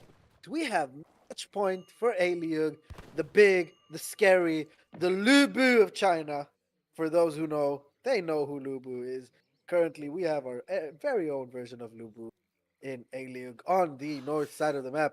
Playing is one of my favorite main civs, the Spanish, Los Españoles, in the color blue, and on the south side of the map. His opponent playing as the Lakota, aka the Sioux Confederation of old. We have Taco in the color red. Now, this matchup, classic matchup. As a Spain player, I absolutely hate this matchup. It feels like you lose every single fight. But you need to know the right unit comps. This is not a Musk unit comp. You don't make any Musks here. You don't ship artillery first. You need rods, you need skirms, and you need goons. You definitely need your goons because rods are not even going to be enough. If your opponent is going to spam, um, if he's going to spam, what are they called again? The rifle riders or No, bow riders. Bow riders. the Rifle bow riders. riders. Bow riders just don't work as well because they're skirmishers on the other. But if he's going to ship bow riders, use bow riders, and he's going to make bow riders, axe riders, and the Wakinas, Spain is going to have a very difficult time. So, I think that a very early Spanish gold with a map, probably opening with 2 TPs, is going to be the right play. As for Lakota, Lakota has a lot of options here. You can do a 4 semi, you can do a naked FF, you can try and play H2, take the entire stagecoach line, which is what I would recommend doing. So you place a forward war hut, you ship 700 wood into 7 chetans, into 4 axe, and then into 700 coin, kind of doing a more aggressive semi while map, forcing Spain to stay in base. That is what I would do here if I were him. There's a lot of options for Lakota here in this game, but I would say that it's definitely one of the most balanced matchups we've had so far. And one unit for Spain you forgot to mention, I think is very important. Los Perros, the dogs, man. The dogs in transition. The Spanish explorer wants to make some of those jokes. Here we see our first prime example. Borracho, I mean. I love dogs, man. And these are German shepherds, so they have a nasty, nasty bite. Um, And the dogs, they will do very, very well against the Lakota archers and against the Lakota Wakina rifles. And look at this beautiful dog. Like, he has a straight spine. This is like the dog before inbreeding existed. You know, he was like a purebred war dog from the Spanish.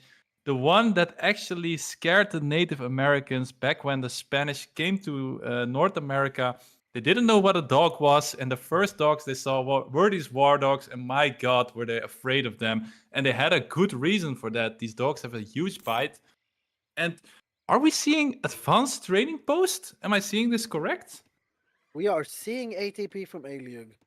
Let's go. We haven't opened with a TP, but we're seeing ATP. I don't know what's going on right now, but shit, it is what it is at this point. You know what? It is what it is.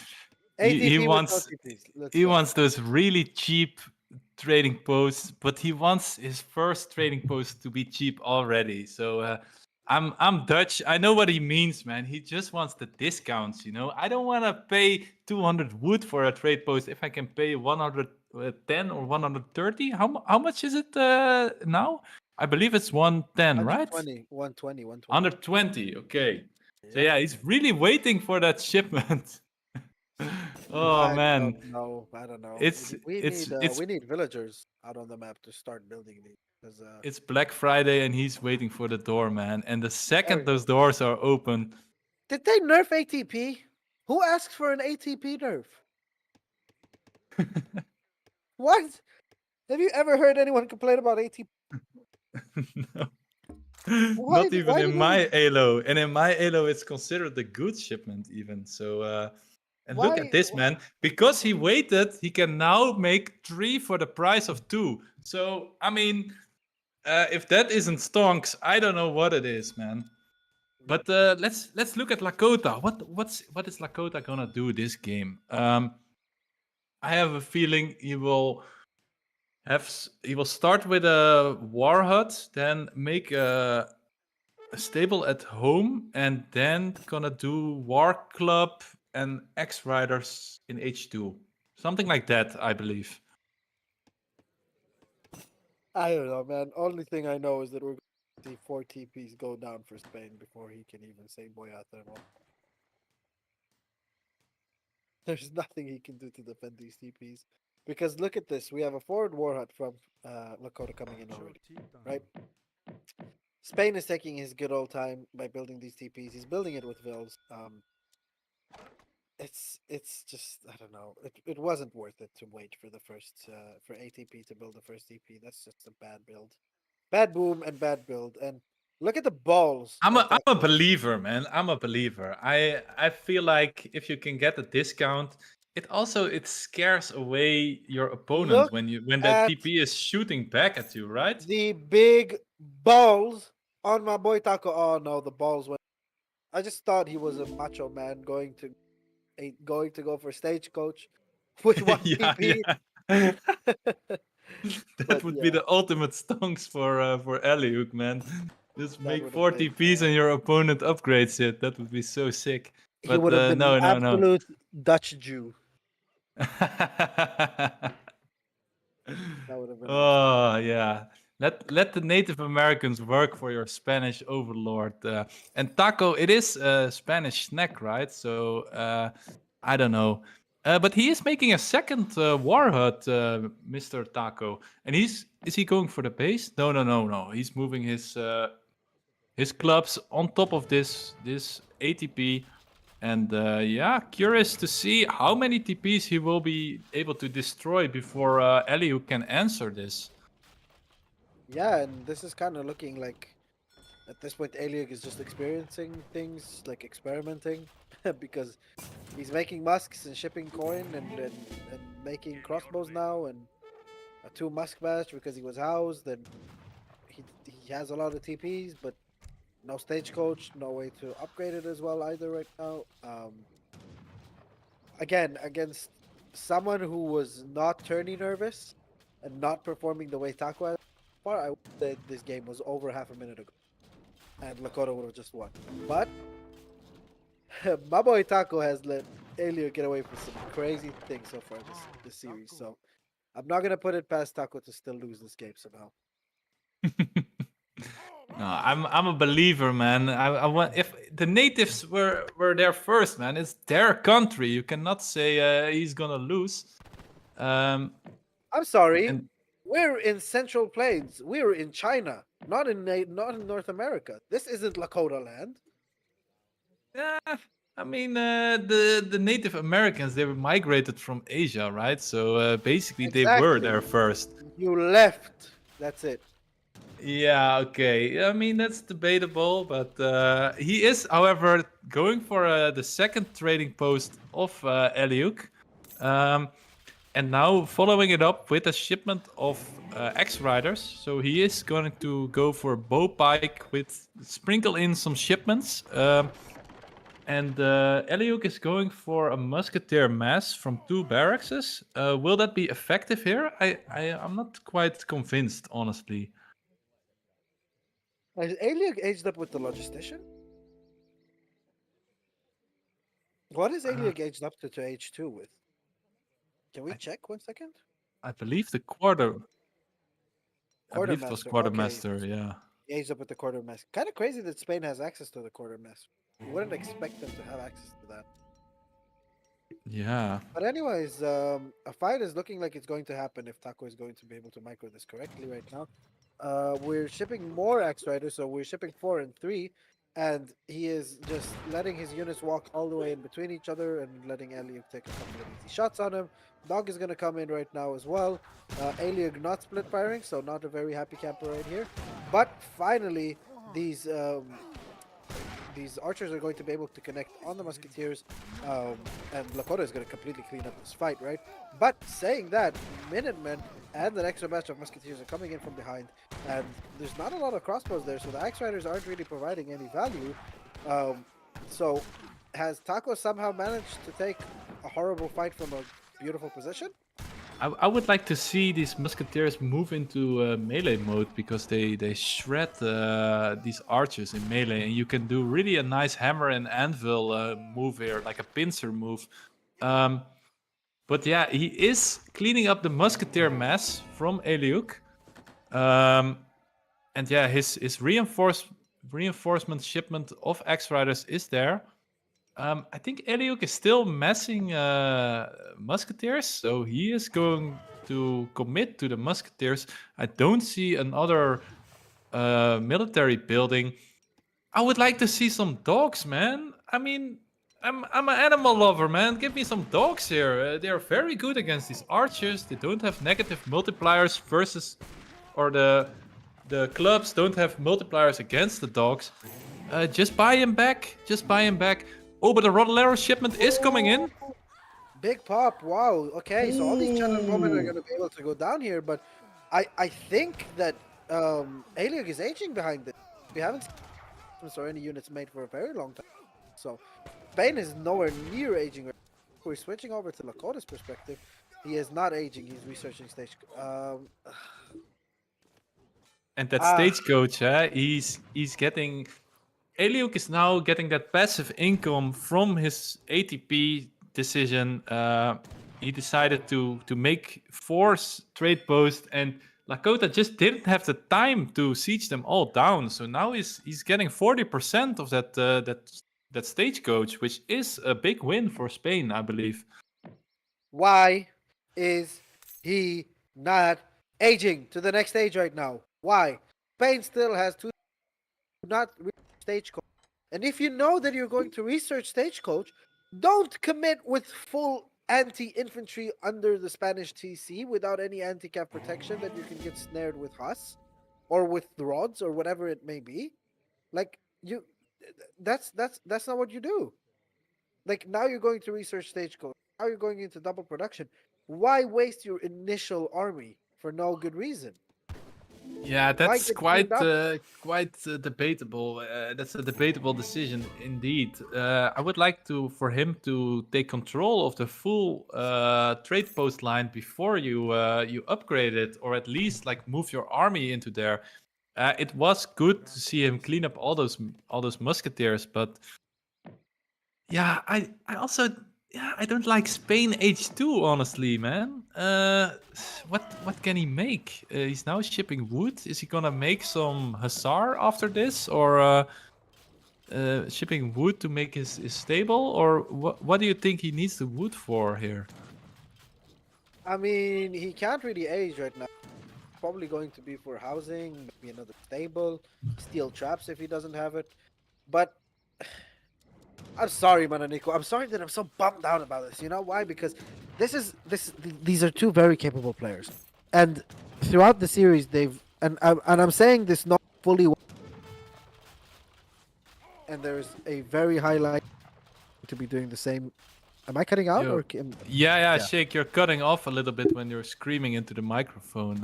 I'm sorry. I'm sorry. I'm going to try and keep it down. My microphone is a bit of a soft.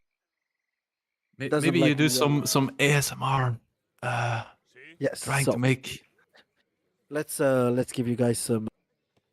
So what I'm trying to say here is that two of these players, they're both very very capable, and I'm saying this knowing full well that when I play my series, I'll probably be able to make the same mistakes as them. I hope I won't, but um, you are going against an opponent that doesn't build a TP in Age 1 of Spain, waits for ATP, builds it with three separate villagers. So those are three villagers that all their seconds are wasted. Knowing that ATP is in his deck, knowing that he hasn't built a TP yet, you should know that villagers are all around the map building TPs. What is the reasoning behind not going for just a fast age into 4 Axe Riders followed up by 700 coin and aging? This game could have been over 3 minutes ago. It's just simple decision making. Also, when you know that eventually you're going to stay in H2 and you're not planning on going to H3 afterwards, and you're planning on taking the entire stagecoach, why do you not just keep your army in your base or siege the TPs rather than overcommitting in the Spanish base for no reason and losing them? Like, this game should have been overed and lost by so long ago by Spain. Um, but it's somehow like he's always just inviting Aileyugg to keep staying in the game for no reason. Yeah, he's just a nice lad. I assume. But now when he's finally sieged down the northern trade post, Aileyugg just decides, yeah, let's. If his army is not here, I will just siege down his 2 war huts. And for Lakota, that's such a pain in the ass, man. You finally gathered the wood for these fucking war huts, and then you have to rebuild them, and that's such a big investment. His trade posts are gonna help with that. So I would like to see Aileyugg take control of the trade post line once again, if he can. Also, man, I'm gonna say it in Spanish, man. ¿Dónde está los perros? Where are the dogs, man? You're seeing a lot of archers here, man. These dogs. You don't have to make a stable to have a counter unit for these archers, and these archers are shredding your musketeers. And he has extra food, so please, Aileyugg, if you can hear me, get some dogs, man. Get some dogs. Yep. All I want to see is some House of Trust in Spain, and that's all I want to see. But I don't think that's coming. Musking, which is like one of the worst comps possible for Spain, and he's sticking to it. 34 villages for him. And the No big archers fight are is behind. popping off. Oh, the Cav is going straight into the musketeers. That is not Yet where they want to again, be. the cavalry are going straight into the musketeers. I don't think it will really matter. Has got Cheta moment in behind, and these musketeers are doing a good job defending against the cavalry. But all these clubs in there are tanking a lot of the damage from his crossbowmen. He is putting the clubs on guard mode or on cover mode, I mean. Exactly, but they aren't killing the clubmen as quick as the channel bowmen are killing the musketeers. But more it seems musketeers like are coming in, and it seems actually like Aileyugg is cleaning. yeah, it seems like Aileyugg has a lot more units in this fight. Yeah, that's a little bit unfortunate. I really felt like Taco had the advantage here, but yeah, those cavalry, man, they have to go onto the crossbows, otherwise they are pretty useless in this fight if they just jump into the muskets. Now we see another fight for the trade post. A little bit of a remass from those Seaton bowmans from Taco. And yeah, he's just forced to run away. Meanwhile, Aileyugg has some idle villager time, but he is focused on his micro. And it seems like it's working because the cavalry once again engaging into the musket. He's really defending his crossbows very, very well. And oh man, Taco, please micro your X-Riders. They are expensive units. I know you have your Great Hunter shipment in, but you really need to get them on top of the two crossbows that are left, because yeah, just musketeers, if they go into melee mode, they're also gonna wreck your bowman. So oi, oi, oi, oi, oi. It feels like Taco's control of this game is slipping away. Taco's Ugh. biggest sin this game is making people believe that Spain can play this matchup in H2. That's his biggest sin. 8 villagers still idle, but it doesn't really matter as long as we're micro now. And the moment that Taco finds out, excuse me, not Taco, Aileyugg finds out that Spain has access to Hussars in H2, this game will completely be over. He was stacking 2 shipments. Oh, look at that shipment, man. He has that advanced age-up shipment. So maybe Finally, he House of big-brained it. Trastamara. Finally, House of Trastamara is going to come in, and we're going to see an age up, ladies and gentlemen. I'm so excited, but for some reason, we're shipping HP upgrade right now for our infantry. I don't know. Just cancel that Musk. Ship Trastamara. And, Go up with, I don't know, Huss or crossbows or whatever. Get H3.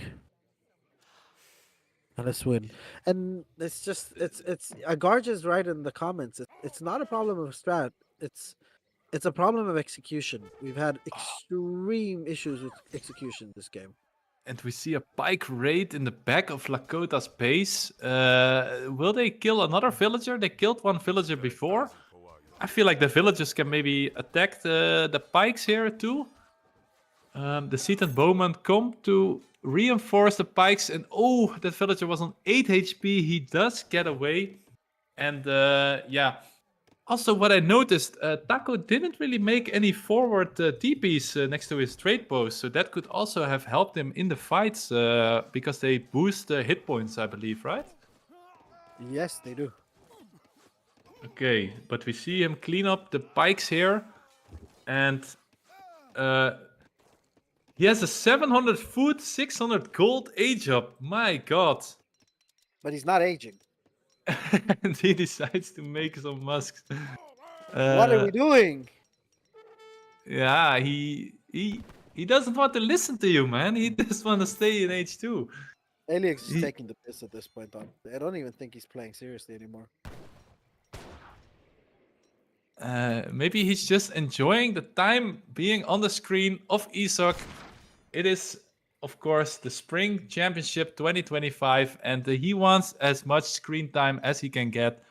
So I hope you guys are enjoying the content, because we are enjoying the games ourselves, even though we can get a little bit tilted here and there. Aileyugg is just vibing, as we see it in the chat. Thrift Gaming, he sees the enjoyment on Aileyugg's gameplay. Dude, I need a cigarette after this. I really need a cigarette after this. What is going on? This is probably some Chinese trolling that we just don't know about now. This is the newest trend on TikTok, probably. Yeah, maybe he doesn't want to lose the Lakota record of this game, because Lakota is probably undefeated in this tournament. I read somewhere in the chat. So yeah, Aileyugg, he doesn't want to upset the natural balance of order, and he would like to. He also loves the War Chiefs, man. Probably is gonna play them himself after this game.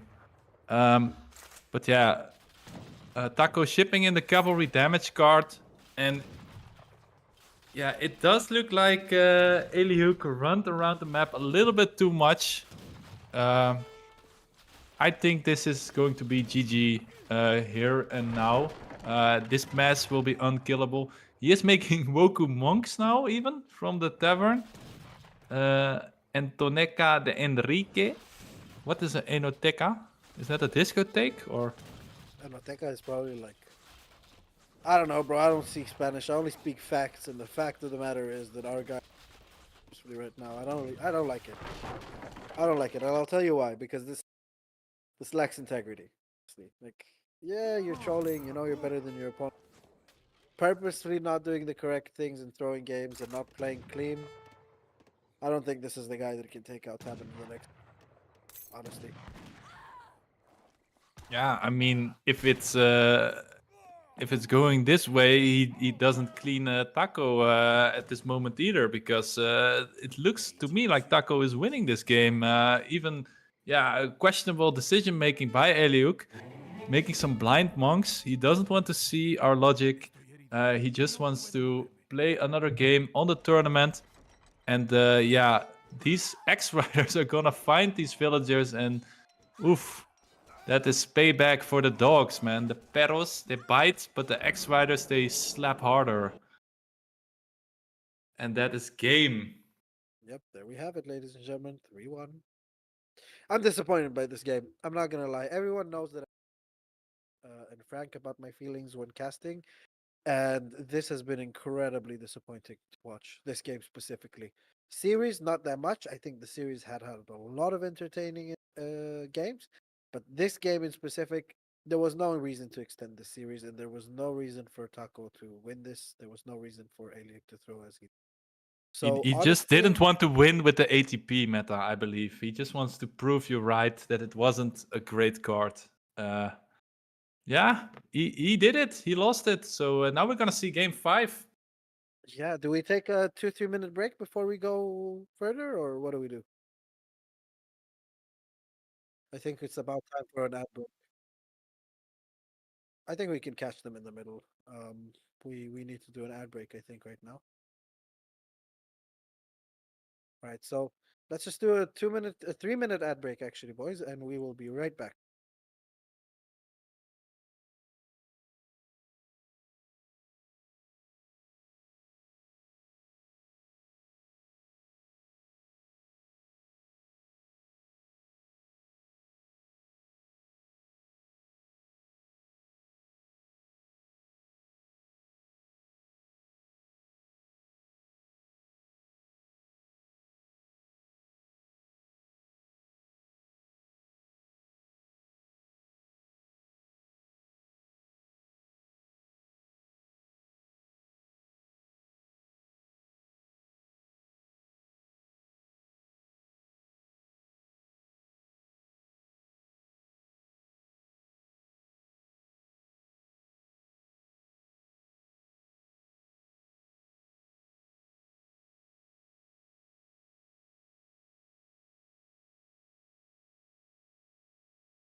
I'm back.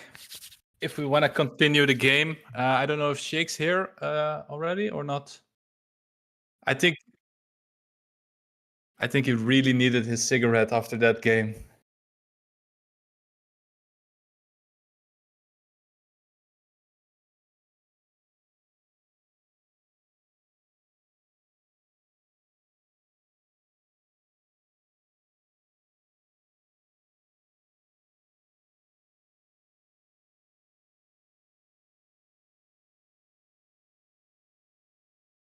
Are we still in the ad break or? Oh my god, I need a whole fucking pack after this shit. The fuck? All right, I'll take it away.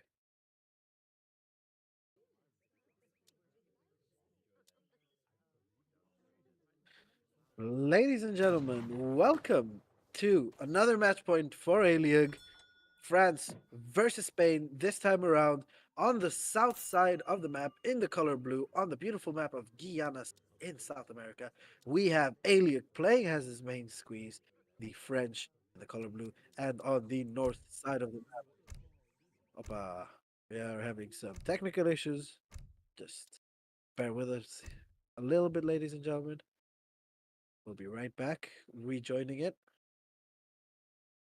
Look at how fast Horse could find this map, man. Damn, he's you're a fast player, man. There's a reason he's called Horse.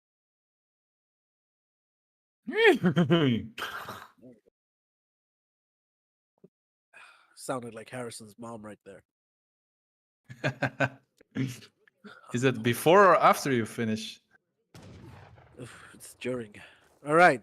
So, ladies and gentlemen, welcome of this best of 7 series by E. Can you hear me? Probably. Sorry. No, man, you're cutting in and out again. My microphone just doesn't want to cooperate. There we go. I think it's better now. Welcome back to the 5th game of this best of 7 series, hosted by ESOC for the ESOC Spring Championship. On the south side of this beautiful map of Guianas, we have Aileyugg playing as his main squeeze, the French, and on the north side of the map, we have Taco. Now, this game, I will try and take a little bit of a backseat. I will let Manakiko cast this a bit more. I will help here and there because my voice is kind of giving up on me, and we have another series to cast at 11 p.m. my time, so I want to have a little bit of a voice for that. So, Manakiko, take it away, bro. Damn, thank you. Thank you for letting me taking the main seat in this game. And we see Taco on the Spanish on his heritage map. That's where his name was invented. El Taco. He has a dog named Flan, and the dog is scouting. He is now running back to his owner because his owner is taking a juicy 100 XP treasure. And my God, does Spain love XP? They are the civilization that gets the most shipments early on. And this 100 XP, man, it will just carry him into capitalism and 3 villagers, I believe, before he ages up. So I really like that he starts with a juicy XP treasure. On the other side of the map, Aileyugg is also taking a trade post as the French. I'm curious to see if Aileyugg goes for that French native strategy here. So can we please have a little look at his deck to see if he wants to do the Royal Musketeer stuff? Okay, he has a fur trade card, so maybe he's gonna do that fast fortress with the fur trade. I'm really curious and excited to see different strategies being used in this tournament. ESOC, it is the home of Age of Empires 3, so we welcome all different kinds of minds. We welcome all different kinds of strategy. And this is probably the Chinese version of a French fast fortress. And what is your prediction here, Sheikh? What will happen, do you think? My prediction. Well, to give an I honest think answer, we will go fast fortress against fast fortress. I think. definitely. What you can do in this matchup is France. I think this is France favored slightly, but it's still France favored. What with France, you can do either a Huss or a Musk semi. So a Musk semi, the thought behind it is really that you want to take down the forward base, the forward tower from Spain. What you can do as well is then in a go for musketeer cuirassier kind of comp, because that kind of cancels out the Rodoleros, right? And from then on, you can transition into skirmishers and cuirassiers. But I like this matchup more for France. With Spain, you really want to win the two Falk War. You desperately want to win the two Falk War because even if France is going to go for like Skirm Goon and you lose the Falk War, you're just in such a horrible position. So Spain does have the better tempo, but it's still France's game to lose, I think. Yeah, and as we saw in this series, it feels like Aileyugg is like one step ahead of Taco in terms of skill. So that would make him maybe two steps ahead of Taco here. Yeah, on the score side, we see it is still very, very equal. He is, however, gonna run into each other, and we see Janie against Flan. So hoping that Taco will start to attack the enemy explorer, which he will. Will he kill the explorer before he's able to take the treasure? That is the big point. He is not committing to the treasure though. Why did he not take the treasure? Oi, oi, oi, oi, oi, oi, oi. What was this? And that's 100 food. That's like 1.5 dog. So, and he is gonna lose his XP on dying. He is also gonna lose his pet jaguar, I believe. That's a very bad start for Aileyugg, if you agree on that. It's a very bad start for Aileyugg, and it's also very weird because it feels like Aileyugg, maybe he was serious last game. Maybe he just slips away as the series go forward. Yeah, he doesn't have access to a smoke break like you do, or to a piss break like I had. He just has to ask for it. I do it every series I play. I'll take 2 breaks every series. I don't mind as long as I'm still sharp. It has also taken him a very long time to me. Where on the other end, we're seeing Taco's macro is quite a lot nicer. Did he macro for steel traps? Because if he did, that's very impressive. I believe he There we had go. He did. market. Yeah, There we go, wow. steel traps. Very Hey, nice by Taco. Taco getting more sharp and sharp. And is he gonna win another explorer fight here? I believe he will. Oh, it's very close. The Conquistador against the French. Oi, oi, oi, oi, oi, oi, oi. He did it again. So that's another big XP going over to Spain. And damn, this is looking XP wise is looking favored a lot into Taco. And Aileyugg knows it, so he's forced to build a church. Does he have the church guard in his deck? That would be insane. You know, if we see those young guards or those middle guards, that's a strategy that I used to play a lot, but it doesn't seem to be in his deck. He just wants the church for extra XP trickle. Exactly. That's what I'm thinking as well. Yeah, maybe to keep him on the same level as Spain for like the shipment curve. And it does seem that both of the civilizations are now shipping in their coin and macroing for the age up. Spain already had shipped the coin. He's now shipping in the wood to build his infrastructure, which he will need to attack. And wow, I feel like Taco is looking so sharp this game, man. No. Maybe. No. I'm going to stop you right there, Manaki. I'm sorry. You're hopeful, but you're too hopeful. I were to praise Taco if he would have put his goddamn tower forward. What is it doing in base? There's no buildings of military build. Yeah, but he didn't scout the French base because he was busy killing the explorer twice. So and his dog died.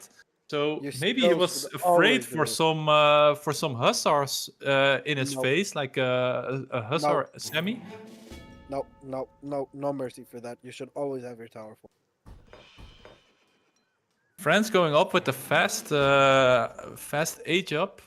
Did Spain also click the fast age up? And he's going for a stable, so we will see some Cuirassier play or H3 Hussar.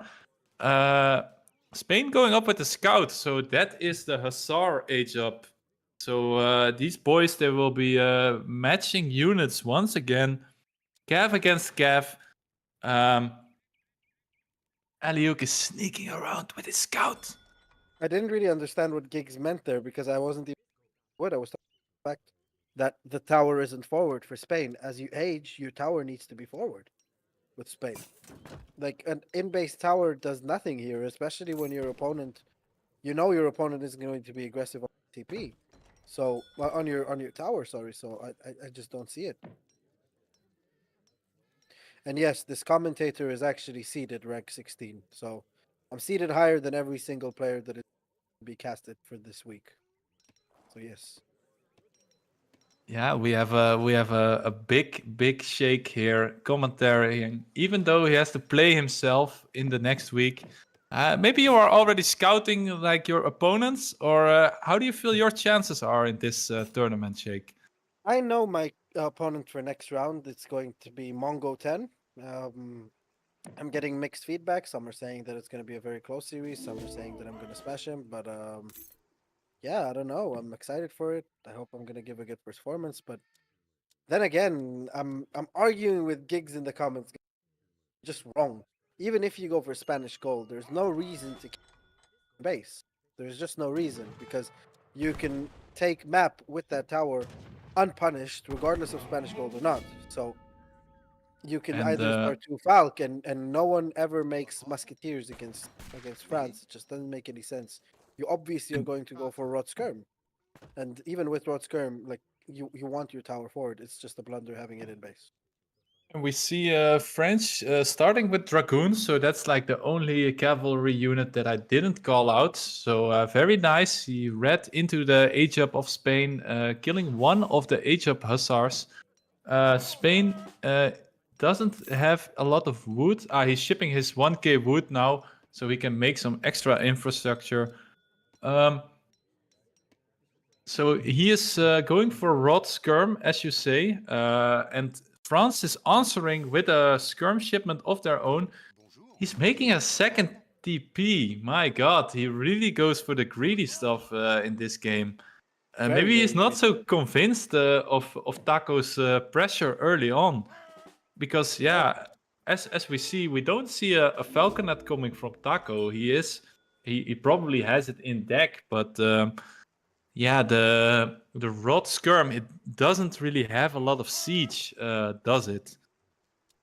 It does not. But last thing I'm going to say about the forward tower, um, so usually he went for the second explorer kill, right? Which he got 45 XP from again. I would argue that scouting France's base and seeing if they're going to go for a timing on you and seeing if they're going to put down a staple and the barracks is more valuable, and you still have enough time to place that tower forward. I don't think it's very often you see France doing a must-cast timing in H2 against Spain, especially on a map with this size. So again, I don't really see the logic behind it, but it is an option, but it's just not a good one in my opinion. Aileyugg But is, yeah, however, scouting his opponent very well. His starting scout is still alive, still sneaking around in the bushes. He is he getting caught here? No, he's he's getting some back shots and not the kind that Shake's mother would like. gee, my mother, your mother. We all agreed that I'm Harris trying to is, get into the mom jokes here. we all agreed that Harris, the middle ground. Whenever you, Okay, it's either okay, yeah. Harris's or Breeze's mom. No, Okay, I'm damn it. sorry, man. It's all good. But we do see some Falconets coming out from Spain, and but he, as you said, the scouting has been a little bit lackluster. If he knew what was happening on the other side of the map, he could march straight into that second town center and really start pressuring France on his weakest side. But he believes that the French army is just in front of him, but that's just not the case. France is trying to stay in the middle of his two bases, making coureur de bois on both sides. Now he's housed, unfortunately. But yeah, he is on 29 villages. And damn, did you see that scout fly? He went over that fence. Oh man, That was that not must long have for this been work. one of the longest jumps I ever seen in this game. Let's hope he Um, died on impact rather than dying from the fall. That makes me Yeah, if you get a cannon shot to your head, man, it will be pretty nasty to see that.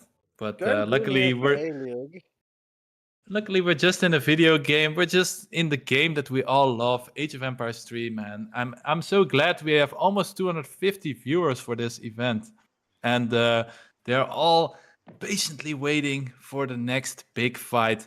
And Taco is moving his falconets forward. Will he catch some of these skirmishers? I don't believe so. He will find a house before he finds an army and will start sieging that house. Now the skirmishers of Aileyugg are moving forward.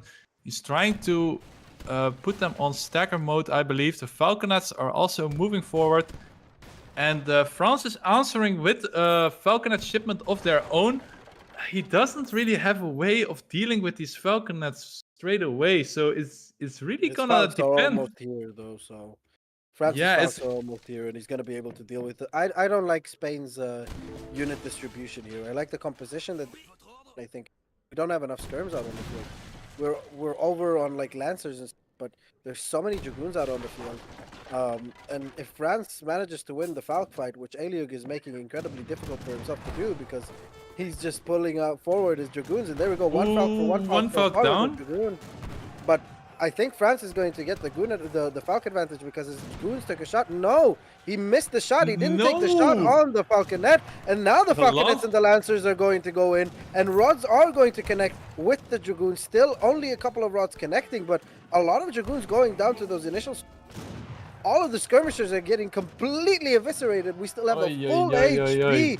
We have a complete full HP falconet remaining for Spain here. This is looking much better for Taco than what it is for Aileyugg. And Aileyugg only has a handful of dragoons left. Taco can just move his skirmisher forward and try to kill these dragoons one by one. And damn, it's looking like a really good position for Taco this game. 4K scored in the lead. Still has his falconet. He does have to be careful for that cuirassier shipment because they will wreck his skirmisher mass. Now the goons are coming from the back and they snipe the falconet, of course. Yeah, that's unfortunate. Ooh, but the rods managed to get a little bit of a connect. No, but the drag box is very nice here. Managed to drag back these dragoons. Cuirassiers are popping out, but if he's attentive, he can find these cuirassiers before they touch the skirms even. And there we go, the rods are already pouncing. Taco! What have you done, Taco? Have you refreshed yourself a couple of nice hot Spanish snacks? Because this is not like you from before. You are playing like a man possessed right now, and I'm all here for it. Look at this cleanup! Look at this cleanup! And the rods go crazy! Mananico, we are microing! I can't believe what the fuck? We're microing! And the cuirassiers, they do nothing. They do nothing to these skirms, man, because these rodoleros are so fast, they're so nimble, they're quick on their feet. They go from the front to the back to the side. They covered this whole fucking fight, and Aileyugg says, that is enough, I resign. We have a series on our game, man. Oh, what a game from Taco. I cannot believe it. Let's go! Let's go! Lock the fuck in. This is hype! This is hype, and the chat goes wild, boys. Oh, I'm so excited to be here, man. Damn. Giga chat. Fucking Taco. He's back. You thought it was going to be a clean sweep. Aileyugg disrespected my boy. Aileyugg disrespected my boy. He decided to go for the most dumb bullshit strat last game. He decided to be a complete obnoxious, don't want to say what, for PG reasons. And now he's getting it back. And guys, the reverse sweep is on. If Taco somehow wins the next game, we got on our hands. I'm so ready for a game 7. Hey, do you see which civilizations they picked, man? We got Iroquois. And see how the Shoshone. Oh, I'm so excited for this game. We got Taco on his main civilization on match point 3, and he says, I got this bullet back in my chamber, and I'm gonna fucking wreck you with my Native Americans. And oh man, I'm excited for this game, man, because we're already going in, man. I don't have time to explain. It doesn't matter, boys. Taco, are you ready? Yes. Aileyugg, are you ready? Horse, you ready? Chat, you ready? Ladies and gentlemen, welcome to Game 6, a very Game 6 of this best of 7 between on the east side of the map, the color blue, we have Aileyugg playing on this very Shake, you're going in and out again, man. Your microphone. Ugh.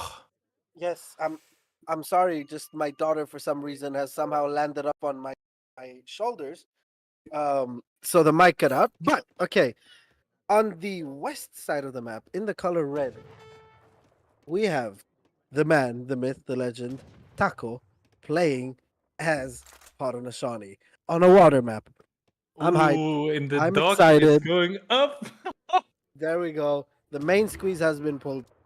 Let's see what the big boy can do. Damn, and he really kept his main civilization. He could have lost 3 times already, but my god, he keeps it up in the moment supreme. When we need to win, we play Iroquois and we play it on the map Ivory Coast. And look at the beautiful symmetry of this map, man. We have trade posts in the middle, we have trade posts in the water, we have some natives here and there, and I feel like this is a great map for Hauda. And Aileyugg is playing India, so curious to see what he's cooking up in his mind. Very interesting.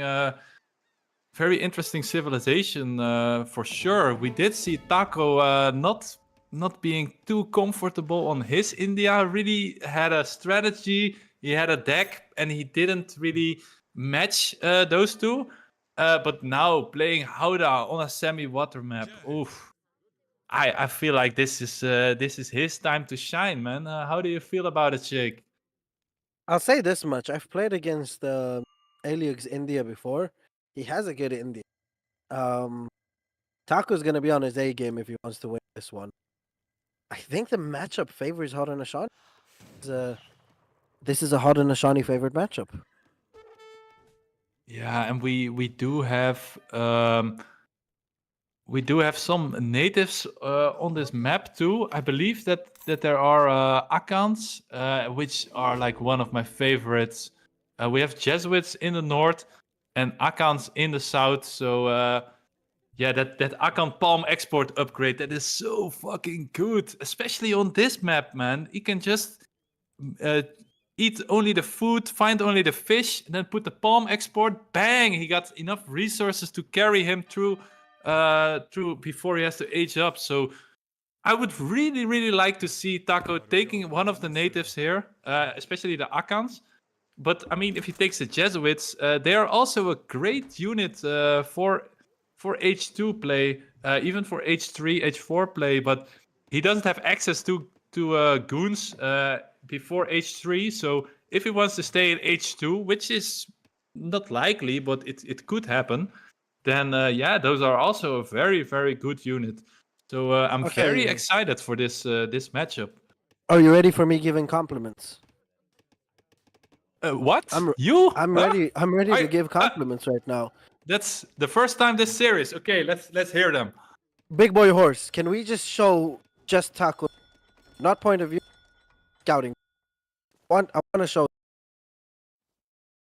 He has scouted almost his entire side of the map. He knows where his next. He knows where India's next are. He is very nicely on. Seeing that the card mod is, he can go aggressive H2 if he wants to. Base. He knows he's not going to get pressured. Can we just have a deck? But that's the Carney Mata, right? Or I thought it's a Carney. Like it's a Carney.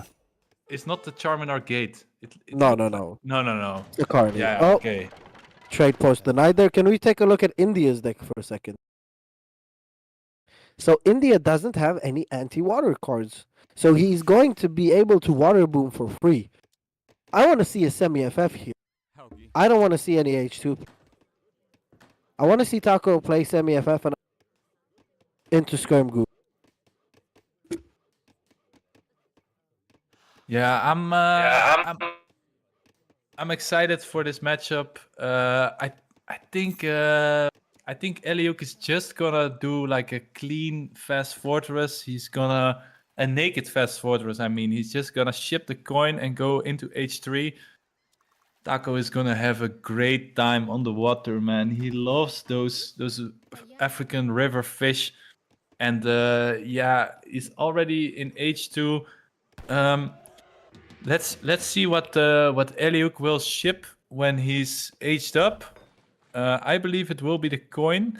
Maybe he will do the foreign logging, which is also a great shipment for India. He's going for the wood crate. Okay, that's interesting. I'm not really sure what he wants to accomplish with that. And Taco going for the hyenas. Man, these bows are so good in the hands of a qualified player, man. These guys are machine gun monsters. And look at this, man. 5 minutes 9, already marching in the enemy's base. He's making boats, he's making villagers, and just disrupt that Indian economy. India started with a barracks. Which unit is he gonna make that really can deal with these hyenas cleanly? You really have to make seaboys, but you have to teleport them on top of the hyenas, and then they can do good. But for now, he needs a stable ASAP, in my opinion. Or he needs to make. You never want a stable though with India. That's the thing, because sowars just disappear, right? The only thing that like tomahawks are gonna be good at going to cav in melee, and especially against India, really just needs, infantry. But they're already so far behind, and they're getting idled so often, and economically as well. Like Taco's just ahead right now. But oh no, what am I seeing? What are we seeing in Taco's base? We are seeing great Vil migration. Hasn't heard it. I given him so many compliments and he forgot to hurt. Yeah, but he has so much map control. It delays his food economy, but it's not really critical, right? India can never push units onto his villagers, so he will not be raided. So he's free to take the elephants, the giraffe, the zebras. He can take whatever he wants. But he's just in the face of Aileyugg, and my god, a 2k score deficit at 6 minutes. Have you ever seen that shit? We have, but this isn't very good because he's kind of committing. It doesn't really matter because Taco is just killing Vils, he's killing more seaboys, all of the Indian economy is idled. We've got 31 villagers, 400 Nashani right now. Explores probably. Unless there's a big shipment of like cavalry coming in. No, India right now. He doesn't. There we go, the Delhi. Ah, okay, yeah, the Delhis. Yeah, I forgot about those, but yeah, indeed, the Delhis is going to be able to make him defend versus these hyenas. That's actually a pretty smart. He cancelled it. Huh? Oh, he didn't. He didn't cancel. He selected the consulate, and now he's shipping sowars, and he wants the timing with Delhi and the sowars. So Taco did a lot of damage right now. He idled the entire Indian economy. Now is the time to go back. You need to ship wood. You need to build a second war hut or a stable, and you need to double produce from now on. You've got 34 villagers. He's shipping hyenas. It's not. This is not smart. I think he's gonna start massing the tomahawks while still having a lot of units. And he doesn't want to make a second war hut because it costs too much wood for him at this point if he wants to keep the pressure super high. But now the sowars arrive. Does he also ship the Delhis? Yeah, he does. Okay. Okay, so Taco was very lucky here that he didn't get caught, because those swords could have right-clicked. Those Kanye Wests are very low HP. So he didn't get caught, and now, I think Aileyugg is still in a world of trouble. Aileyugg only on 23 Vils. He's housed. He can't finish his batches. Yes, Taco is bleeding units, but Taco is also doing a very good keeping idling that Indian economy. We've only got 2 villagers. Like, Aileyugg is in a world of hurt right now. And Taco look at this, man. 40 villagers. He's even deciding to siege the houses to be more obnoxious. Now Aileyugg has to cut even more wood or wait for his trickle to come in for another house before he can remake units again. Very smart decision making by Taco. Just siege a house, move out, remass, and go in again. Now he's making Aenas and shipping the Tomahawks. So I don't think he will make another military production building. He just wants to keep the pressure high, and I honestly I kind of like it. At some point, India is just not going to be able to fight anymore because Haudenosaunee is just going to have a mess. India is kind of playing exactly how Haudenosaunee play this matchup. No aggro for it in base, so he constantly keeps getting harassed. There's just I don't see, even if, like, let's say a clean Taco now, which he still won't. The score is overbuffed because India overscores when they have a Karnimata, and you don't really have a unit that kills Aenas because Gurkhas have relatively short range in H2, and also Aileyugg doesn't really kite all that much, does he? He's not really known as some kite. He's more of a drag boxer. So there we go. Yeah. Look at the damage on these Tomahawks already.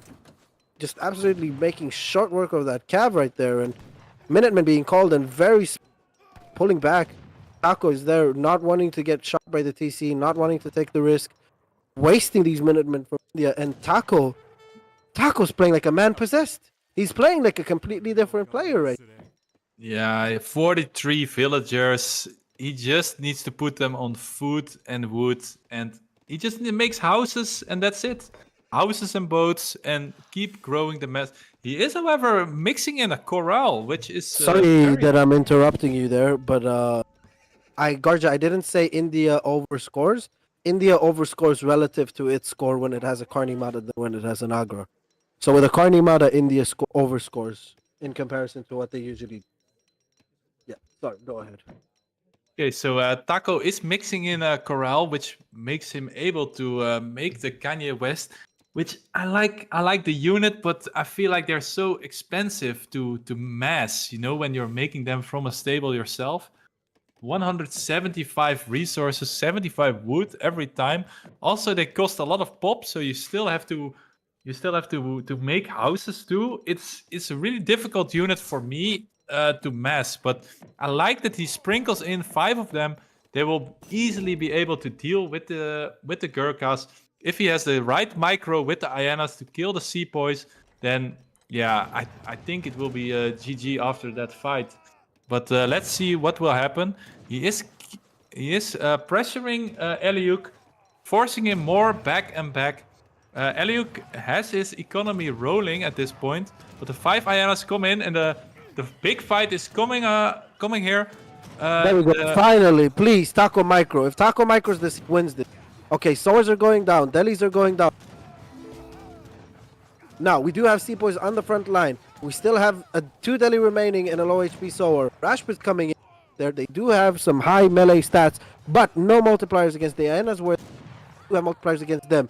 Now we finally have the Kanye West. 3 of them still remaining, going right on, because right-clicking the Gurkhas. And ladies and gentlemen, I think we have finally found the winner of this game, and we have finally seen the real version of Taco, because Taco has taken out his belt, and he has pointed it to Aileyugg's ass, and we are seeing some classic belt-to-ass action right here. Ladies and gentlemen, Iroquois, easy for the War Chief, has absolutely cleaned Aileyugg up here. These Sepoys that are remaining are not going to do anything. We've got 5 more Kanye Wests coming in. We've got a 50 vil economy in comparison to barely anything from India. And there we go, ladies and gentlemen. We have a Game 7.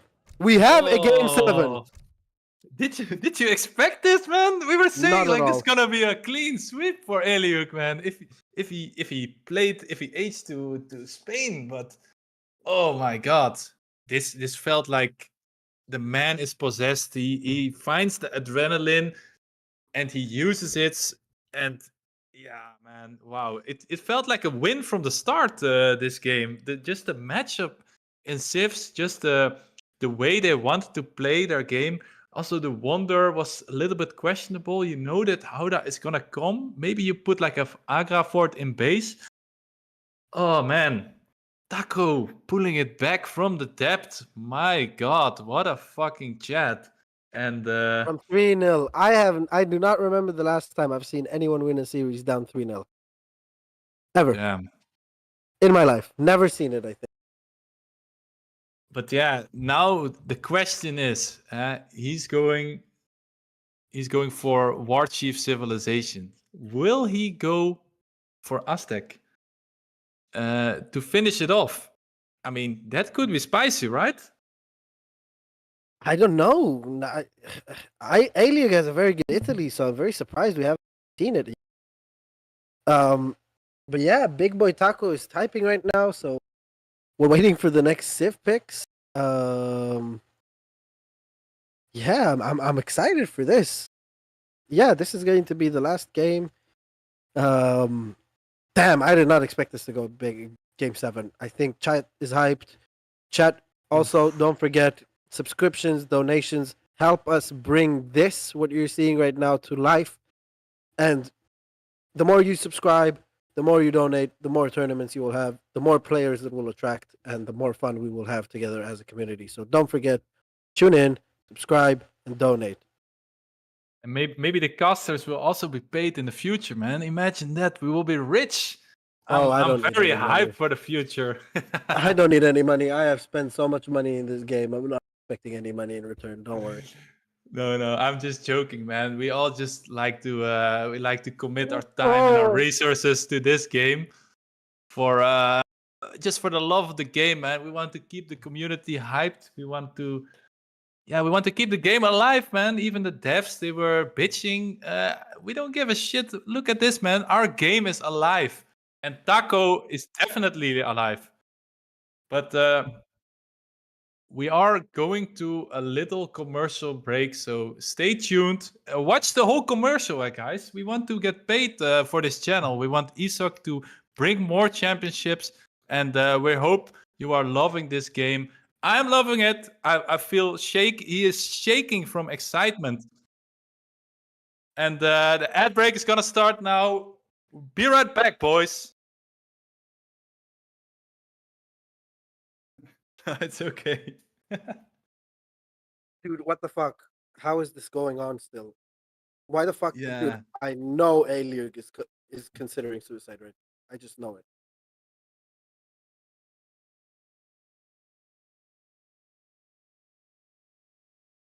Why didn't he just win, dude? Like, all he had to do was just win the game and not go for a stupid ATP build. Like, dude, what the hell? He had this moment in the game, even after that, but in his French and his India game, he really didn't have a feet to stand on, man. I don't know, man. Taco is playing like a man possessed, I'm telling you. I mean, we need to check him PC. Maybe he has some of that Mexican magical powder on a plate next to his computer. Maybe After the third, he was like, "Okay, let's go, boys! Vámonos, vámonos!" Big Tom just took over, man. Big Tom was like, I can't see my fellow Brazilian losing. He's logged into his account and he's playing for him. Confirmed. Yeah.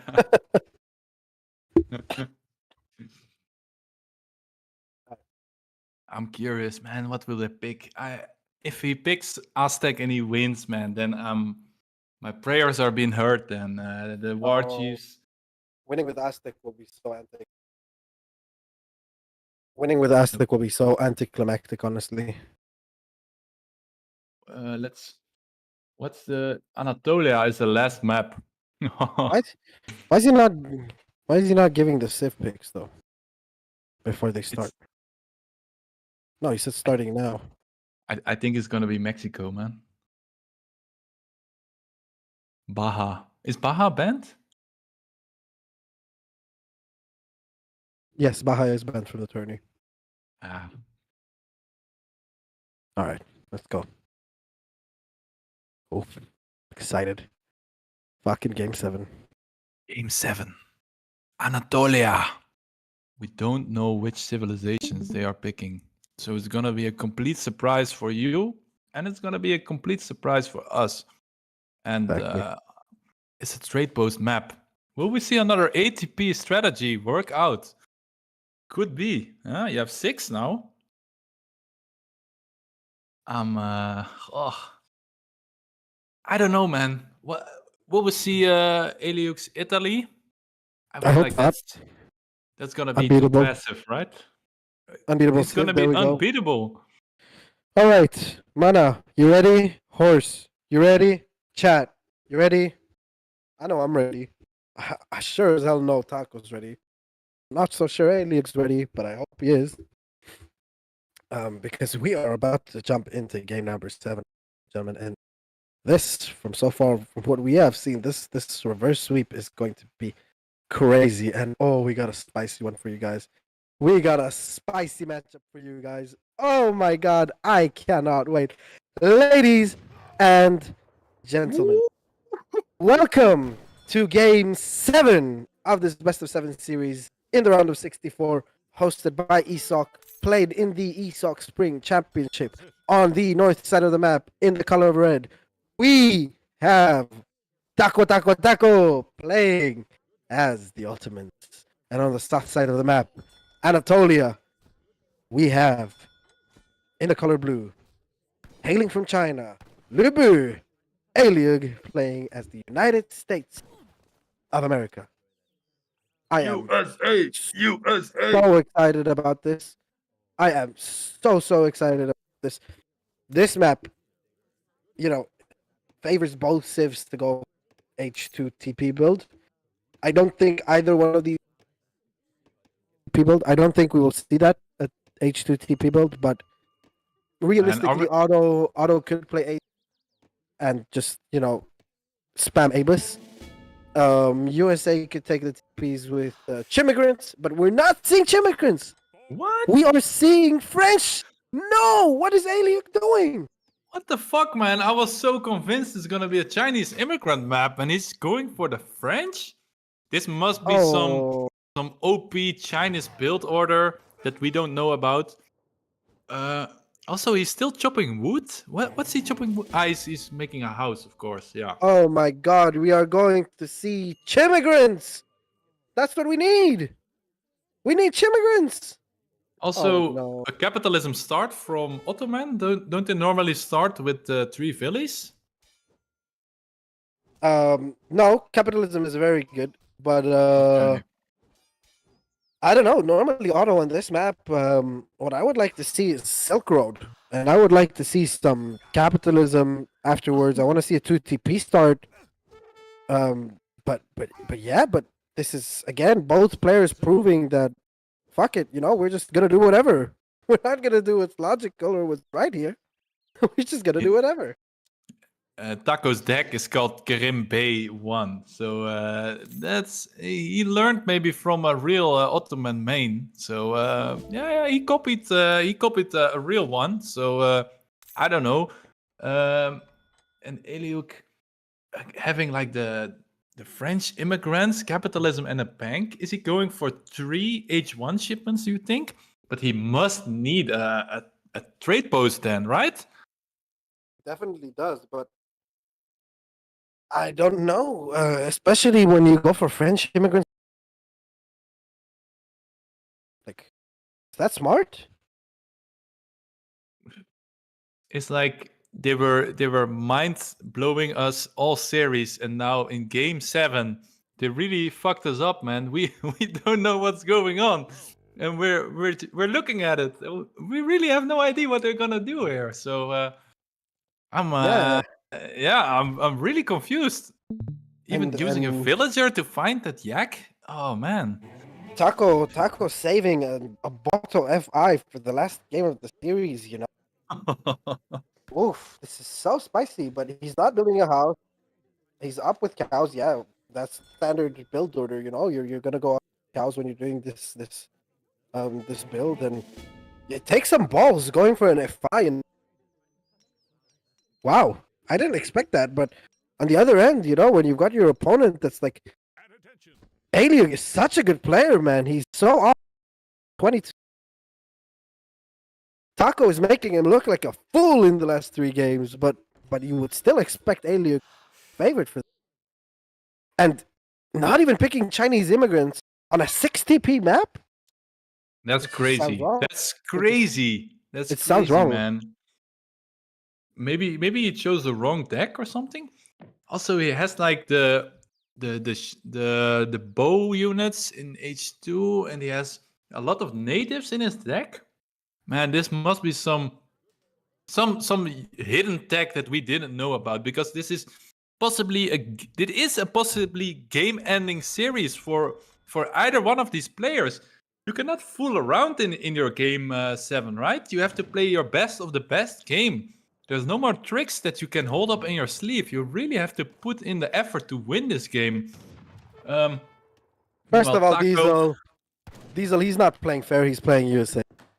No one has any intentions of playing fair when. That's not happening. He's just doing the worst strats. Mana, if we're being honest right now, who would you rather be in this scenario? Would you rather be Taco or Aileyugg? I know who I'd rather be, and it's definitely not Aileyugg. No, exactly. I was going to say the same, man. Taco, it feels like he's like he's not like Diesel in the chat, but he is a diesel motor, and once he starts running, man, he doesn't stop. So he's only increasing his power in this whole series, and now he's playing fucking Ottoman, the busted Civ in the game. You can do No, it's anything not. with it. It's not. Mana, stop it. It's a very good civ. It's not busted. USA is busted. We're seeing bustedness coming out from Aileyugg. But I mean, we're seeing bustedness coming out from both of them. Let's be honest. Ottoman is a S tier civ, right? It's not like A tier or a B. It's a high A tier civ, but probably at your elo it is S tier. I do agree with that. So yeah, man, those fucking bombards, man. If he's making bombards this game, then you will have to say it's a S tier civ. Okay, let's agree on that. But look at the score already. 700 score ahead. He's aging up to H3. He's gonna have a shipment ready. Score I feel really, yeah, score right now doesn't much mana. It's like pre-minute 5, you know, but we are aging to H3. We only now see the church coming in. So USA is nowhere near aging. No, and that's because he didn't take a trade post early, and he didn't have the Chinese immigrants. Otherwise, he would have so many shipments ready here. And please, for the love of God, someone with mod powers, ban Steppenwolf turning right now. Chinese immigrants is an overrated card. It is probably the single best card in, especially on a 60 map. He could be on hitting point. No problem. Man, he can just spawn these trade posts like they are Chinese babies, man. I mean, the guy, yeah. And now Aileyugg going for that Pennsylvania pound, getting his gold trickle. Now going for that's the Virginia General State Assembly. So he get the state's capital for that extra upgrade. We're manually mining the coin. It's gonna be H4 versus H4, I believe. Wait, we are going to manually mine coin to go H3 without shipping 700 coin? Huh? What is this build by Aileyugg? Has Aileyugg lost the... Have Taco and Aileyugg just switched accounts mid-series? I mean, isn't also that Pennsylvania pound? It's like bad for your coin gathering, right? It decreases your coin gathering, but you get a trickle. I believe it works like that. So really, yeah, I'm not a big fan of this. I'm not a fan of at all for like not shipping 700 coin. It's 6:30 and you still haven't up to the next stage. Your state capital is just in. And if we're switching over to Otto right now, Otto is almost in H3 already, and he's 1,000 coin shipment away from going H4, and he's already got a second TC going down in his base. How is this not S tier, man? It's 6 minutes, and he's almost going to H4. Well, how is that not S tier? Because everyone with competence knows that you can stop this with some H2 gameplay, right? Either you raid him with the Hus the entire time, or base, harass him, kill his TP, contain him, go greedy yourself. But Aileyugg is not going greedy. Aileyugg is not doing anything that is correct right now. He hasn't taken the TP. He isn't being overly greedy. I'm just not really understanding what he's doing. Yeah, and Yeah, he's going to H3 with Kentucky. That does have those copper mines, and also you get like the sharpshooter per shipment you shipped, but you don't really have a lot of shipments here if you only have one trade post. So, and now a nice tally rate coming in from Taco. I don't think he will be able to find a villager kill, but he does idle the whole of USA's Sharpshooters. echo. Yep, he should pounce on these sharpshooters ASAP. He should pounce on these sharpshooters, and he should right now. But he's not. He's backing off. Okay. No, he's Ottoman is he's going scared. H4. He's Yeah, scared for Otto's those going rifle H4. riders, or what are they called? Carbine cavalry? I Carbine, don't know. carbine cav. Yeah. So Otto Yeah. has a shipment right now. We're going H4. We're shipping the mosque and. I think we Yep. need 1,000 wood before that. I'm not sure this is the build. The build is not building right now because we need 1,000 wood. Then we need mosque construction, and then with the mercantilism that we get, 1,000 coin, then we really. Oh, I know what's happening. Aileyugg is gonna spam pure carbine cabs this game. He's going to go pure goon. Mm. I don't know how that will Yeah. work for him because if Otto has 22 AZAPs in deck, and if he's got Nizams and Bombards, USA is not going to have a good time. If we're looking over at Otto's perspective, I just want to see what he has. Otto in But his deck. the carbine is good against artillery, right? Or are they not? Oh no, Otto forgot the 22 22 AZAPs exist. That would have been such a game-changing card in this matchup. Yeah.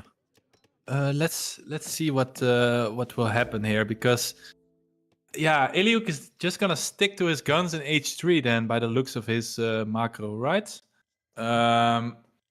Taco, he has his second TC now, getting those villager things, those upgrades. His tellies are gonna get killed by the carbine cavalry, so very nice find from Aileyugg. He is taking a military lead here, but yeah, Taco in H4 almost with Ottoman. Oh, I'm getting flashbacks from my ranked games, man. Don't do this to me. Otto H4 now. I'm expecting he aged up with 1,000 coin. Yes. There we go. He did age up with 1,000 coin. So we got to get that mercantilism up right now. We have enough for Spahi as well. Church card. Then instead we're going for gangs. I'm not liking this build from Taco. Taco doesn't have the Uthrid Karimbi FI strat locked down.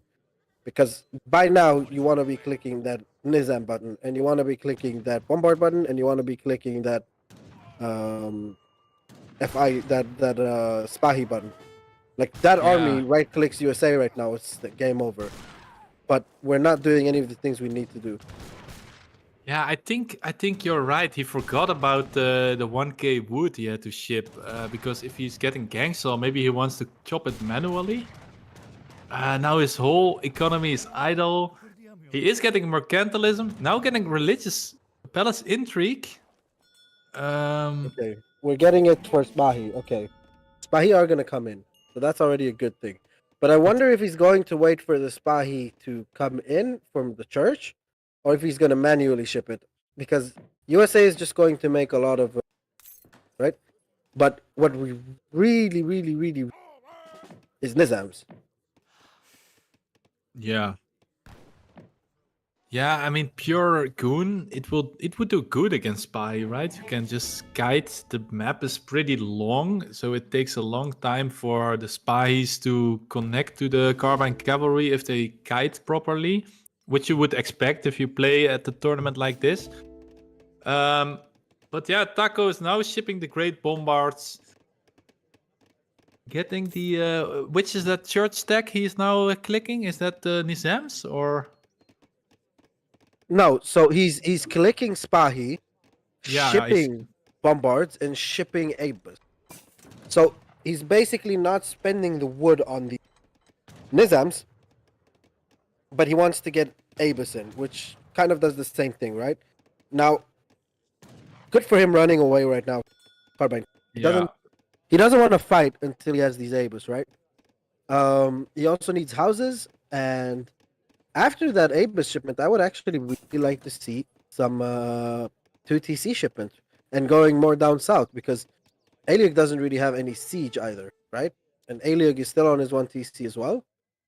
Okay, the bombards are in, and now we're macroing coin for the bombard coin. Oh no, that's USA. Excuse me. I misread that. Spy here, bombards here. These bombards are gonna do fine against the carbine camp. Like they're not gonna be in the whole war. Oof. If he wants to get close to snipe them, Spy will just turn around, right? And the Abus are also almost. Yeah, and he almost has enough wood for the Nizam, so it feels like this build from Taco is not perfect, but it feels like it's still pretty strong. Aileyugg is gonna be Can we look stuck at the in fight? H3. Okay. Abus right. Oh my god, the Spy, you're connecting. Oh. Who paused the game? Aileyugg paused, probably having some lag issues. Unpaused. Pausing again. Ooh. Okay, what's going on here? Oh my god, what a beautiful game we have here, huh? Look at all these animations. This game is just beautifully made. Look at that second horse, man. He's just breaking his neck from the bombard. Imagine you kill a horse and it says plus 16. Man, that would be epic. And oof. The pause is over. The bombard's connected. And with the Nizams, I believe Taco will have enough units to push in. Aileyugg going for culverins and for the rolling artillery shipment. So for 3. Can we? I really want to Gatling see guns. perspective, please, on Otto. I want to see what is going on, what resources he has. What are these units? These are Nizams. Okay, so we have Nizams, we have Abus, we have bombards, we have Spahi, but we still don't have the bombards from the mosque. That's still yet to come. Okay, so right now, if I'm him, I'm macroing for that coin. Obviously, you want houses as well, but you want to macro for that coin.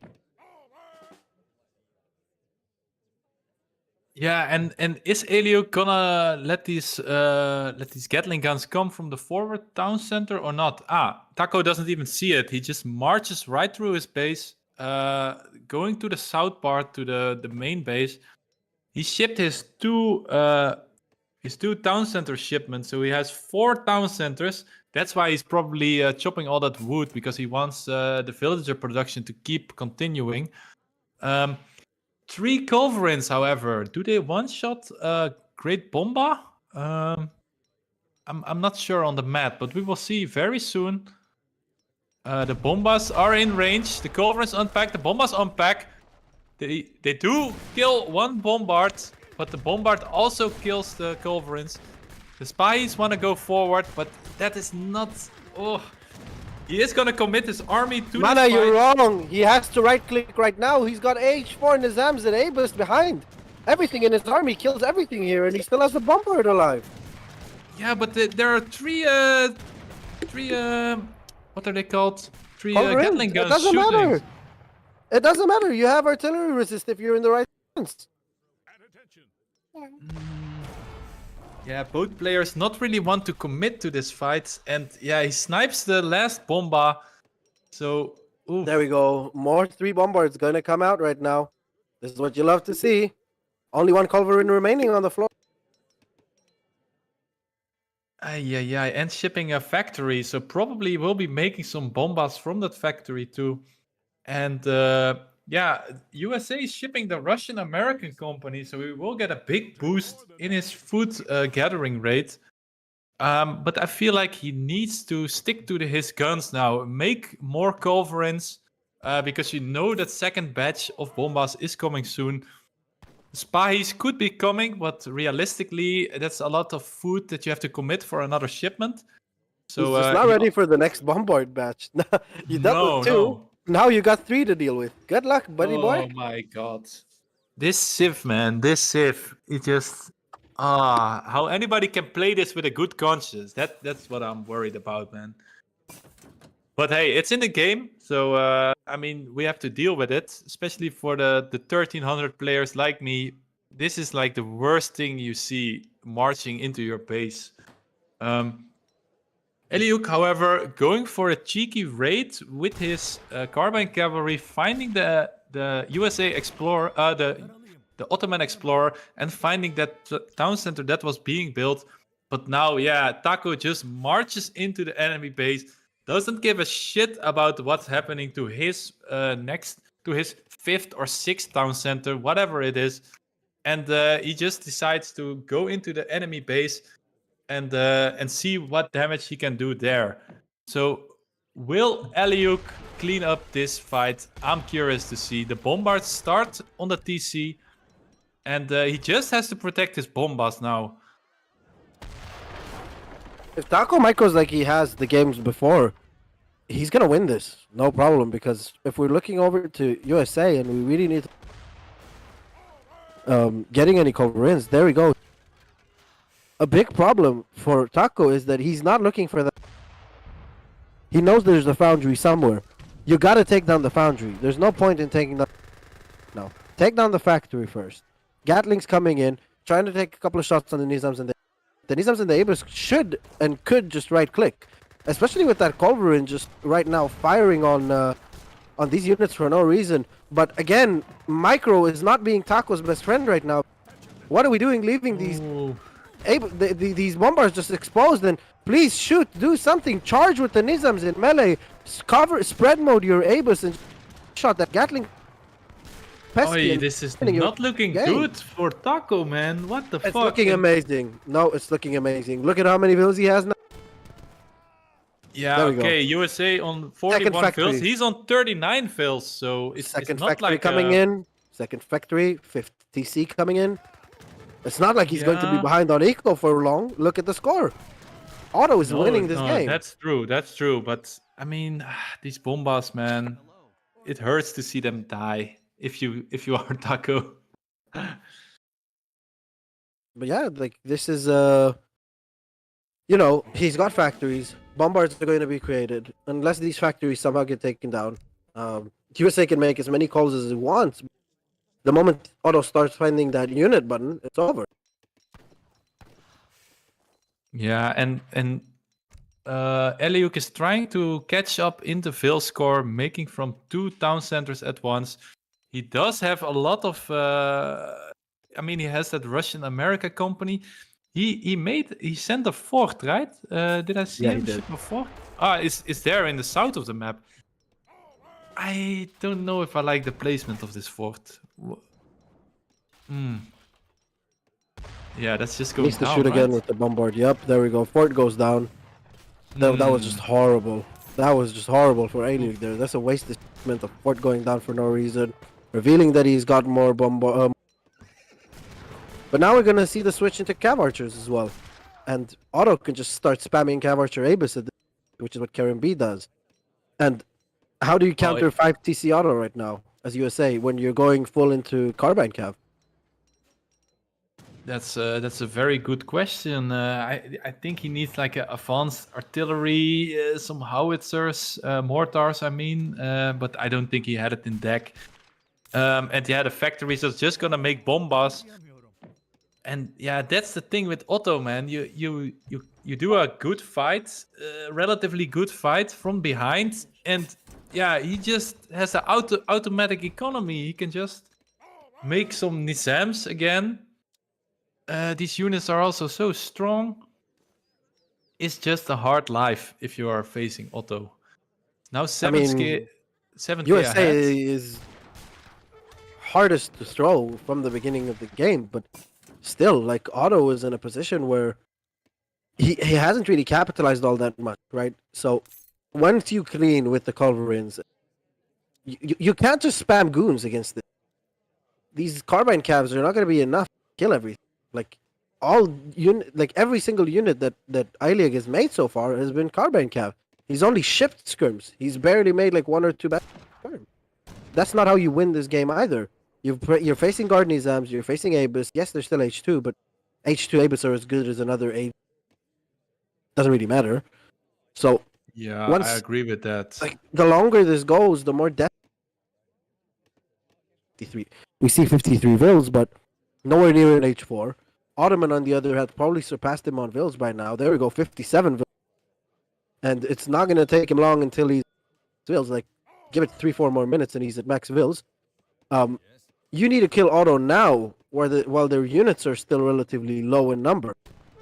You can't kill Yep. them once they get all their H4 upgrades, and they have 5 Yeah, TP. that's true. That's true. You have to act. You have to, find a way to finish this game and to kill like the factories at least, because the last thing you want is those bombas like just spraying on your sharpshooter, and with one shot they they just kill like 4 of them basically. But I don't see a lot of military mass now from Taco, and I don't know if Aileyugg is also seeing that. He's not. Taco is suffering from the problems he had in the first 3 games, where he just refuses to make units. Yeah, maybe he's waiting for a Spahi shipment. Oh no, he's going for Cav archers. I mean, Cav archers or Spahi or whatever it may be, that 4 TC, and he manages to connect. Like, Spahi die in range, and they're in melee against. They will murder them, right? So it looks like he's macroing for the Spahi, and he's just waiting for it to pop on that TC. If that happens, then he's just golden, right? Especially with these Nizams right there. And the score is just widening and widening and widening. 2 minutes ago it was at 5k, now we're at 9k. We're nearing 10k, and that's probably because he's shipping Spahi right now. So his score should even be more than 10k right now. 69 villagers, all market upgrades, all mosque upgrades in, arsenal in, vet Abus coming in as well. Gonna train more Abus, gonna transition into Cav Archer Abus probably, and USA is just cooked. Damn, man. This Taco, man, he is just ramping up in terms of proficiency, in terms of like he's just being big brained at this moment, man. He's just getting even the cavalry cuirass for his spies. These guys are not gonna die. 1050 HP, area of effect damage, and this is gonna be the fight, I believe, if Aileyugg commits. But he doesn't want to commit. House going down, very smart. He's just gonna focus the houses until Culverin. I mean, when you see the Culverins, you just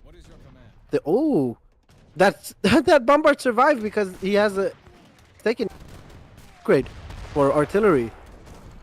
Okay, those are some awful shots by the bombards. You just need to move forward with your Abus. Like, what kills Abus here in this army? Nothing. And Abus just delete those Culverins if they just right click it, right? More houses going down, very like, Aileyugg is not the type of player to look at a fight and then look back to make more houses. Nizam's finally in range, finally doing something. Spy are connected. Abus are chasing down the last Culverins right there. All the Culverins are dead. Please pack your bombards right now. Pack your bombards and right click. Army really. Without the bombard support, you will get clean because there's a lot of USA. Abus and Nizam going back. USA wants to go H4. This is the absolute perfect time to push. USA has macroed for H4. He's gonna click up soon. He's lost a couple of villagers right there. Those huge bombard shots. Look at that villager flying! Oh my god, that just absolutely. Oh my god, another Ooh, damn! That was even further than that archer from just now. This got bombarded. That poor village. 2 more bombas coming, and man, the Otto pain train does not want to stop. Why does he have 50 villagers on wood? Oh no, he's changing it up now. He's transitioning right now. He's boosting his score even more. He's getting his eco ready. USA on the other hand has like 20 less vills or 30 less vills. Yeah, we got 59 vills for USA. Again, having to spend resources on Culverins, where at this point Otto doesn't even need Culverins. If they see 3 Culvs, they just pack their shit, they move forward, and they snipe the Culv with the bombard. Yeah, and at this point of the game, he is 14k score up. My man Taco looking like a fucking big boy. Oi, what's gonna stop this bomba mass? Yeah, like if imagine if you had 10 Culverins, maybe then, but yeah, how do you mass that amount of Culverins at this period in your eco? It's really undoable. And meanwhile, he's killing all these houses, so he's being annoying. He has to make another house. Takes time. And yeah, you cannot really mass units while you're being popped, right? Unless you have some natives, but obviously they both didn't use natives this game. And he's just slowly but surely moving up. Now he's coming at the point where he's max pop. So 7 bombas, that is a lot of population. Also his villager production didn't stop, 90 villagers. Aileyugg reached industrial age, and will he pull this back from the depths? That's what I'm curious about. Ladies and gentlemen, remember this. Remember the moment when Aileyugg was up 3-0 and he decided to be a clown in that Spain Lakota game. When he decided to deliberately not age. When he decided to deliberately build his TPs with vills when he knows it will take them 2 whole minutes to build it and he just wasted 3 villagers' time. Remember when he won fights and he still decided not to age with House of Trastamara. This is what happens. Aileyugg is about to get kicked out of this tourney by a 1900 ELO player that was seated a whopping 13 places below him because he refused to take the last game serious and 4-0 him. Guys, this is not a joke. This tournament only has good players. Maybe some wrong decisions, a lot of wrong decisions, but it only has good players. And it stays a tournament, right? You cannot say, yeah, I'm a better player, so I will just win. No, if you're playing a tournament game and you're giving up a game, you will be punished. And this is the best of the best that Age of Empires 3 players have. And right now, Aileyugg is trying to fight in Taco's base. But look at the march of the bombas, man. Oh, it's like a herd of elephants are coming from over the horizon. And when they are in range, my god, they will stomp you. And they will crush the American spirit and the Ottoman. This map should be called Vienna, man. And there were no Poles will be coming. The Ottoman artillery moving in. Doesn't give a shit that one of them dies. Aileyugg has to be on top of his game if he wants to win this fight. There we go, and the bombards are just not giving no shits right now. Right-clicking, seeing 6 culverins, but still right-clicking. Now he's going slightly USA on 70 vil now, but you know he can just go forward. He doesn't have to. He doesn't have to wait. He can just go forward and fight. He's trying to take down the culverins with the Abus. I don't the right decision, but everything that is fighting, even the units they don't counter, killing everything. Yeah, and USA mass is slowly but surely dwindling. Ottoman also doesn't really have a lot of units anymore. I'm curious if he remassed a lot of his units now. Oh, that Vil flying again. we see Taco almost on double of the score now, and I think Aileyugg is making the right decision by just massing more and more culverins, but Taco going for the upgrade for the Ottoman artillery, and my god, these bombas are gonna even be more fat. The only way that Aileyugg feasibly wins this game is if he ships Magyar Hussars, because there is 0 anti-cav on them. But he is, however, going for the California Gold Rush. He's banking on it that this game will drag out for 20 more minutes. But yeah, I mean, it is over when the enemy resigns. It's not over when you are double the score. You have to kill your enemy in this game, and the Ottoman villager count it cannot go higher than it already is. If Aileyugg manages to micro this fight again and again and again, he will catch up eventually. We see here the Abus gunners moving in to kill the falconets, or the culverins once again. The bombas are free firing from the back. We see a reinforcement batch of culverins. More and more units are scoring in the middle, but like the bombards are still standing. He's 20k up in score right now. He's firing against, against goons with artillery, and he doesn't care because at this point the bombards just kill everything, right? So he's just gonna focus. Look at how quickly that TC just went down. Like it was nothing. These villagers have to run away. USA has lost a lot of villagers as well. Like these exchanges have been all economy. Like he's back on 72 vills. Yeah, and he has 20 idle fills. That will also not help. Basically, he's on 52 villagers eco right now. And he doesn't have his factories, it seems like. And yeah, Taco, those bombas, you have to imagine they're also free, eh? They just cost time, but he has all the time in the world. He doesn't have to pay 500 resources to make a bomba. They're just spawning out for free. And he's just chilling. He's just chilling. He doesn't have to force anything. Just move his bombas forward, take down anything you see in front of you, and move forward again. It's a The very Lenny School basic. coming in as well. Wow. It's a very basic plan for him. And look at his resources, man. He's banking. Imagine if he could age up to age 5 now. That would be good. He can. He can if he wants to. He can. He literally has to wait for 2.5 minutes, and he's. If you look at the resource rate that's going in, 1,000 food a minute and 1,300 coin a minute, he needs to wait 2 minutes, and he's there. Yeah, and he even had 20 villagers in that town center, and Aileyugg doesn't have the artillery power that that Taco has. Let's look at this DC. That's 2 shots and it's down, man. Oof. It is not looking good for Aileyugg, and I think Guys, I'm gonna say one thing. Say whatever you want. Otto being lame and the FI being lame might even be right. I have never seen anyone come back against someone that is seeded 200 elo higher than.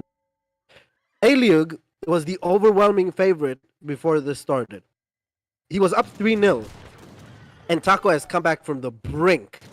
From the absolute brink. I do not know where this man found his mental courage to come back.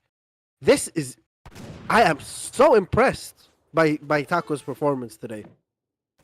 Yeah, man, he really Even though shows... he messed up so many times, Mananico. So many times, so many mistakes. He still managed to get the job done. So many times. He really shows resilience in his playstyle, man. He doesn't give a shit that he makes 200 mistakes in the games before. He just gonna fight again, and he's gonna bring the bombas in your face. Those big, thick bombas right in your face. And now we see 6 Culverin Royales, and he just marches his bombas in. They do get bugged a little bit here. Let's see how they will fare against each other. He does kill a couple of bombas now. He just needs to shoot. Please shoot with your bombards. Shoot, stop. And not the villager. It doesn't matter what, just shoot instead of just walking. There you go. And the Culverins are down, and I mean, he's double score. He's double Aileyugg score. He's more than double Aileyugg score. Aileyugg is probably just reconsidering life right now. He's reconsidering uninstalling this game because he's probably got 500 of his boys in China. Look at the bank for Taco. He is going to H5 in game 7. Why not? He's Why not? going to H5. He has 4k wood. He can even buy all of his upgrades if he wants. Yeah, he's stacking wood. I think he's even welcoming that his army is getting clapped once in a while, so that he finally has some space to make more units. But Aileyugg isn't throwing in the towel. He is keeping up production. He's making units. He has the California villagers, which will also give him free villagers. But yeah, I mean, the score, the banks, the upgrades. Oi, oi, oi. I want to see a Greek revolution with some of those juicy Greek musketeers.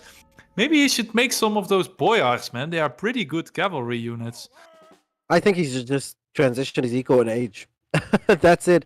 I want to see an Imperial Age. We have seen trade monopoly victory, and now I want to see an Imperial Age victory. Yeah. Oh.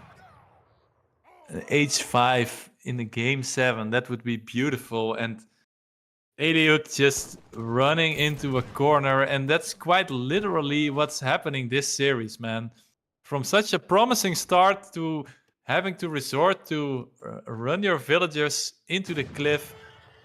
Man, this looks like the Lion King, where the king falls into the herd and they just get trampled, you know? Oof. It's Oh my painful God. to watch this. We caught the villagers now. Ladies and gentlemen, we're not far away. They're falling against the... They're praying for a savior. They forgot their ropes that are climbing out of there. 4 And he villagers doesn't are even left. he doesn't even Thumbtail. finish them. He's just flexing on them. He's like, go and tell your friends about what happened here. Oh, there we go. They come back for more. They're gonna die now. He should keep one alive so she can tell the story. But anyway, he is going up to age 5. And Wow. yeah. Wow. That- Wow. Wow. Oh, man. What are we getting? Vet. Oh, we're getting Vet Fanor and Vet Boyars, right? Yeah. But the Boyars, they are already vet, I think. So if he goes guard, then they are both guard. Gotcha. Yeah, they're one of my favorite natives, man. These boys, they're so cool. And they even improve your gun using units. So it will improve his Janissaries and his Abus guns. Yeah, USA didn't ship his sharpshooter shipment just yet. And we're floating 2.5k coin with USA right now for some reason. And look at Aileyugg, just like not adapting whatsoever all game long, making goons. Imagine if he just had Magyars, Ulans, one time. He would have been able to right click, delete all the Abus, delete all the heavies, go into the Ottoman base, keep on the pressure. But like, yeah, he needs some siege too, man. He needs something that kills this whole Ottoman infrastructure. But yeah, Ottoman 5k wood. He will be able to click any upgrade he wants in Imperial at this rate. no problem whatsoever. Yeah. I'm just curious, when will the final fight start, man? Oh. I think Taco is waiting for his Imperial Bomba upgrade. I really believe that. And then he will just move these thick cannons right into the face of Aileyugg. The lady is even coming to ask for it. And damn! She got two black balls right on her face. Oof. And the ball is even rolling over her ass. And oof. It is looking nasty here. It is not a good day to be Aileyugg. Damn. But Bombards are still moving forward. Aileyugg has hope because he's not double score up. He's almost half score. He's still still in it, I guess. He's slowly climbing up. Praying for a disconnect. Praying. Absolutely praying. We have another OnlyFans girl that catches a black ball into her ass. Oh my god. And damn. He said eyes, guys. He said eyes. He didn't say rear end. Don't worry. Yeah, hey, it's just my accent. It's just my accent. Sorry. All right, Bombards are moving. Abus are moving forward with the fan art, with the Cav Archers, with the Boyards. If we switch over to Ottoman's perspective, left. Great on his Bombards, on his Abus, on his Cav Archers. I'm very interested to see. We're shipping 12 Abus again. We've got Great Bombard. Still no Imperial Great Bombard, but we have Imperial Abus. That's disappointing, man. Imperial Boyars. Imperial F-Zone. Oh. Wow. I hope he's remembered as well. Oh, there we go. He's got a capital as well. Why is he prioritizing the natives over the bombas? That's kind of weird, right? Because natives go brr. Brr, brr. Exactly, they go brr, brr. There we go. A lot of goons out for USA, but you're not gonna be able to goon yourself out of this, bro. Honestly, those F-Zones are also the perfect unit to deal with those carbine cavalry. So maybe he is more big-brained than me. Well, probably he is. But... Okay, let's wait. Let's look at these bombard shots. Boom! Again, let's go. I want to see more bombard shot kill horses. Let's go. Let's get it. Yeah, let's get it. He's just waiting for the small barreled. Ladies and gentlemen, we have the most improbable, the most unlikely, and yet amazing outcome to this series that you have seen in a very long while when it involves anything AoE 3. Big only thing boy Brazilian Taco has managed to get it back from 3-0, completes the reverse sweep, and beats higher rated #1 Chinese game, Aileyugg 4-3. Whatever happens from My now on, God. Taco, you're a fan favorite. You should always hold your head up high. And whatever happens in your AoE3 career, always reminisce on your moment. You deserve it. Congratulations. What an awesome comeback. If GG. Aileyugg was a dark horse, then Taco is a fucking dark unicorn in this tournament. My God, the resilience that this guy had. He didn't have the cleanest gameplay. He did have considerable mistakes in the early matches, but he pulls it back from the brink of destruction using his superior tactics, using the war chiefs, using Spain, using Otto, and just man, it really felt like Aileyugg was one step ahead of him in the early 3 games, even in the 4th game. But then Taco, I don't know how he did it, man. He just turned the whole series upside down and completes the reverse sweep. All you can do is clap for this guy, because this guy, man, what a great player. I love this series, man. Oh. Yep. Just remember, guys, whatever happens from now on, if you've missed us going to the moon, if you've missed watching Alexander the Great conquer an empire, if you've missed every historical event, you were born just in time to witness Taco come back from a 3-0 deficit against Aileyugg. Oof, man. I bet Alexander the Great is jealous of us. I know it for sure, man. Yep. And we saw those big Ottoman cannons. And I told you in the beginning of the game, this Civ is fucking S tier. And now you're gonna tell me, Shake, is it the S tier Civ or not? No. No, because it's very hard to beat skirmisher pure goons, you know. Yeah, that's true. I mean, also not having the Chinese immigrant, those French immigrants, man, 3 coureurs de bois. What did they do in the end? The villager, she got the black bomba still in her, and yeah, she still got one tapped. So I mean, at the end of the day, you really need to play the map that you're given. If you have 6 straight posts, you need Chinese immigrants, man. That's what the Chinese, they like to do. They like to trade. Steppenwolf, can you please stop testing people's patience all the time? Steppenwolf, stop being such a provocative asshole all the time. Please stop it. Calling one of the most important people in history bisexual. Stop. We're talking about Taco right now, not about Alexander. Sorry, Mana. Anyways, this was such a beautiful series to watch at the end. You know what I like the most, Mana? That both of them made mistakes. And in the end, the guy who pulled his shit together and locked in won. Yeah, man. It was incredible. It was incredible. And at like even at the half of that Spanish game, we were like thinking, okay, this is over, huh? It's just over. If he just goes H3, it's over. But my man Taco, man, he went from like a small brain monkey to the biggest gorilla I've ever seen, man. This guy, he just... Oh my God. I never said anything about bring it up and be provocative all the time to people who like him for other reasons than his sexuality. Sorry, man. No, it's okay. Exactly. Let's wrap it up. Let's raid someone because we're almost finished here. Yeah, and we've got Lop versus Tom later, which I am casting again. With me. So I'm excited, man. It went good. I lost my virginity today, my casting virginity. So I hope you guys also enjoyed the game. We have more coming. I saw that we peaked more than 300 viewers at one point, which is crazy. That's a crazy stat. So I'm very excited to cast here, and I hope, Shake, you like to take my virginity today. I didn't like taking your virginity because we need to do it again tonight. 11 p.m. our time. Lop versus Look Tom be there. I take Mana's casting virginity. And all right, boys. Yeah.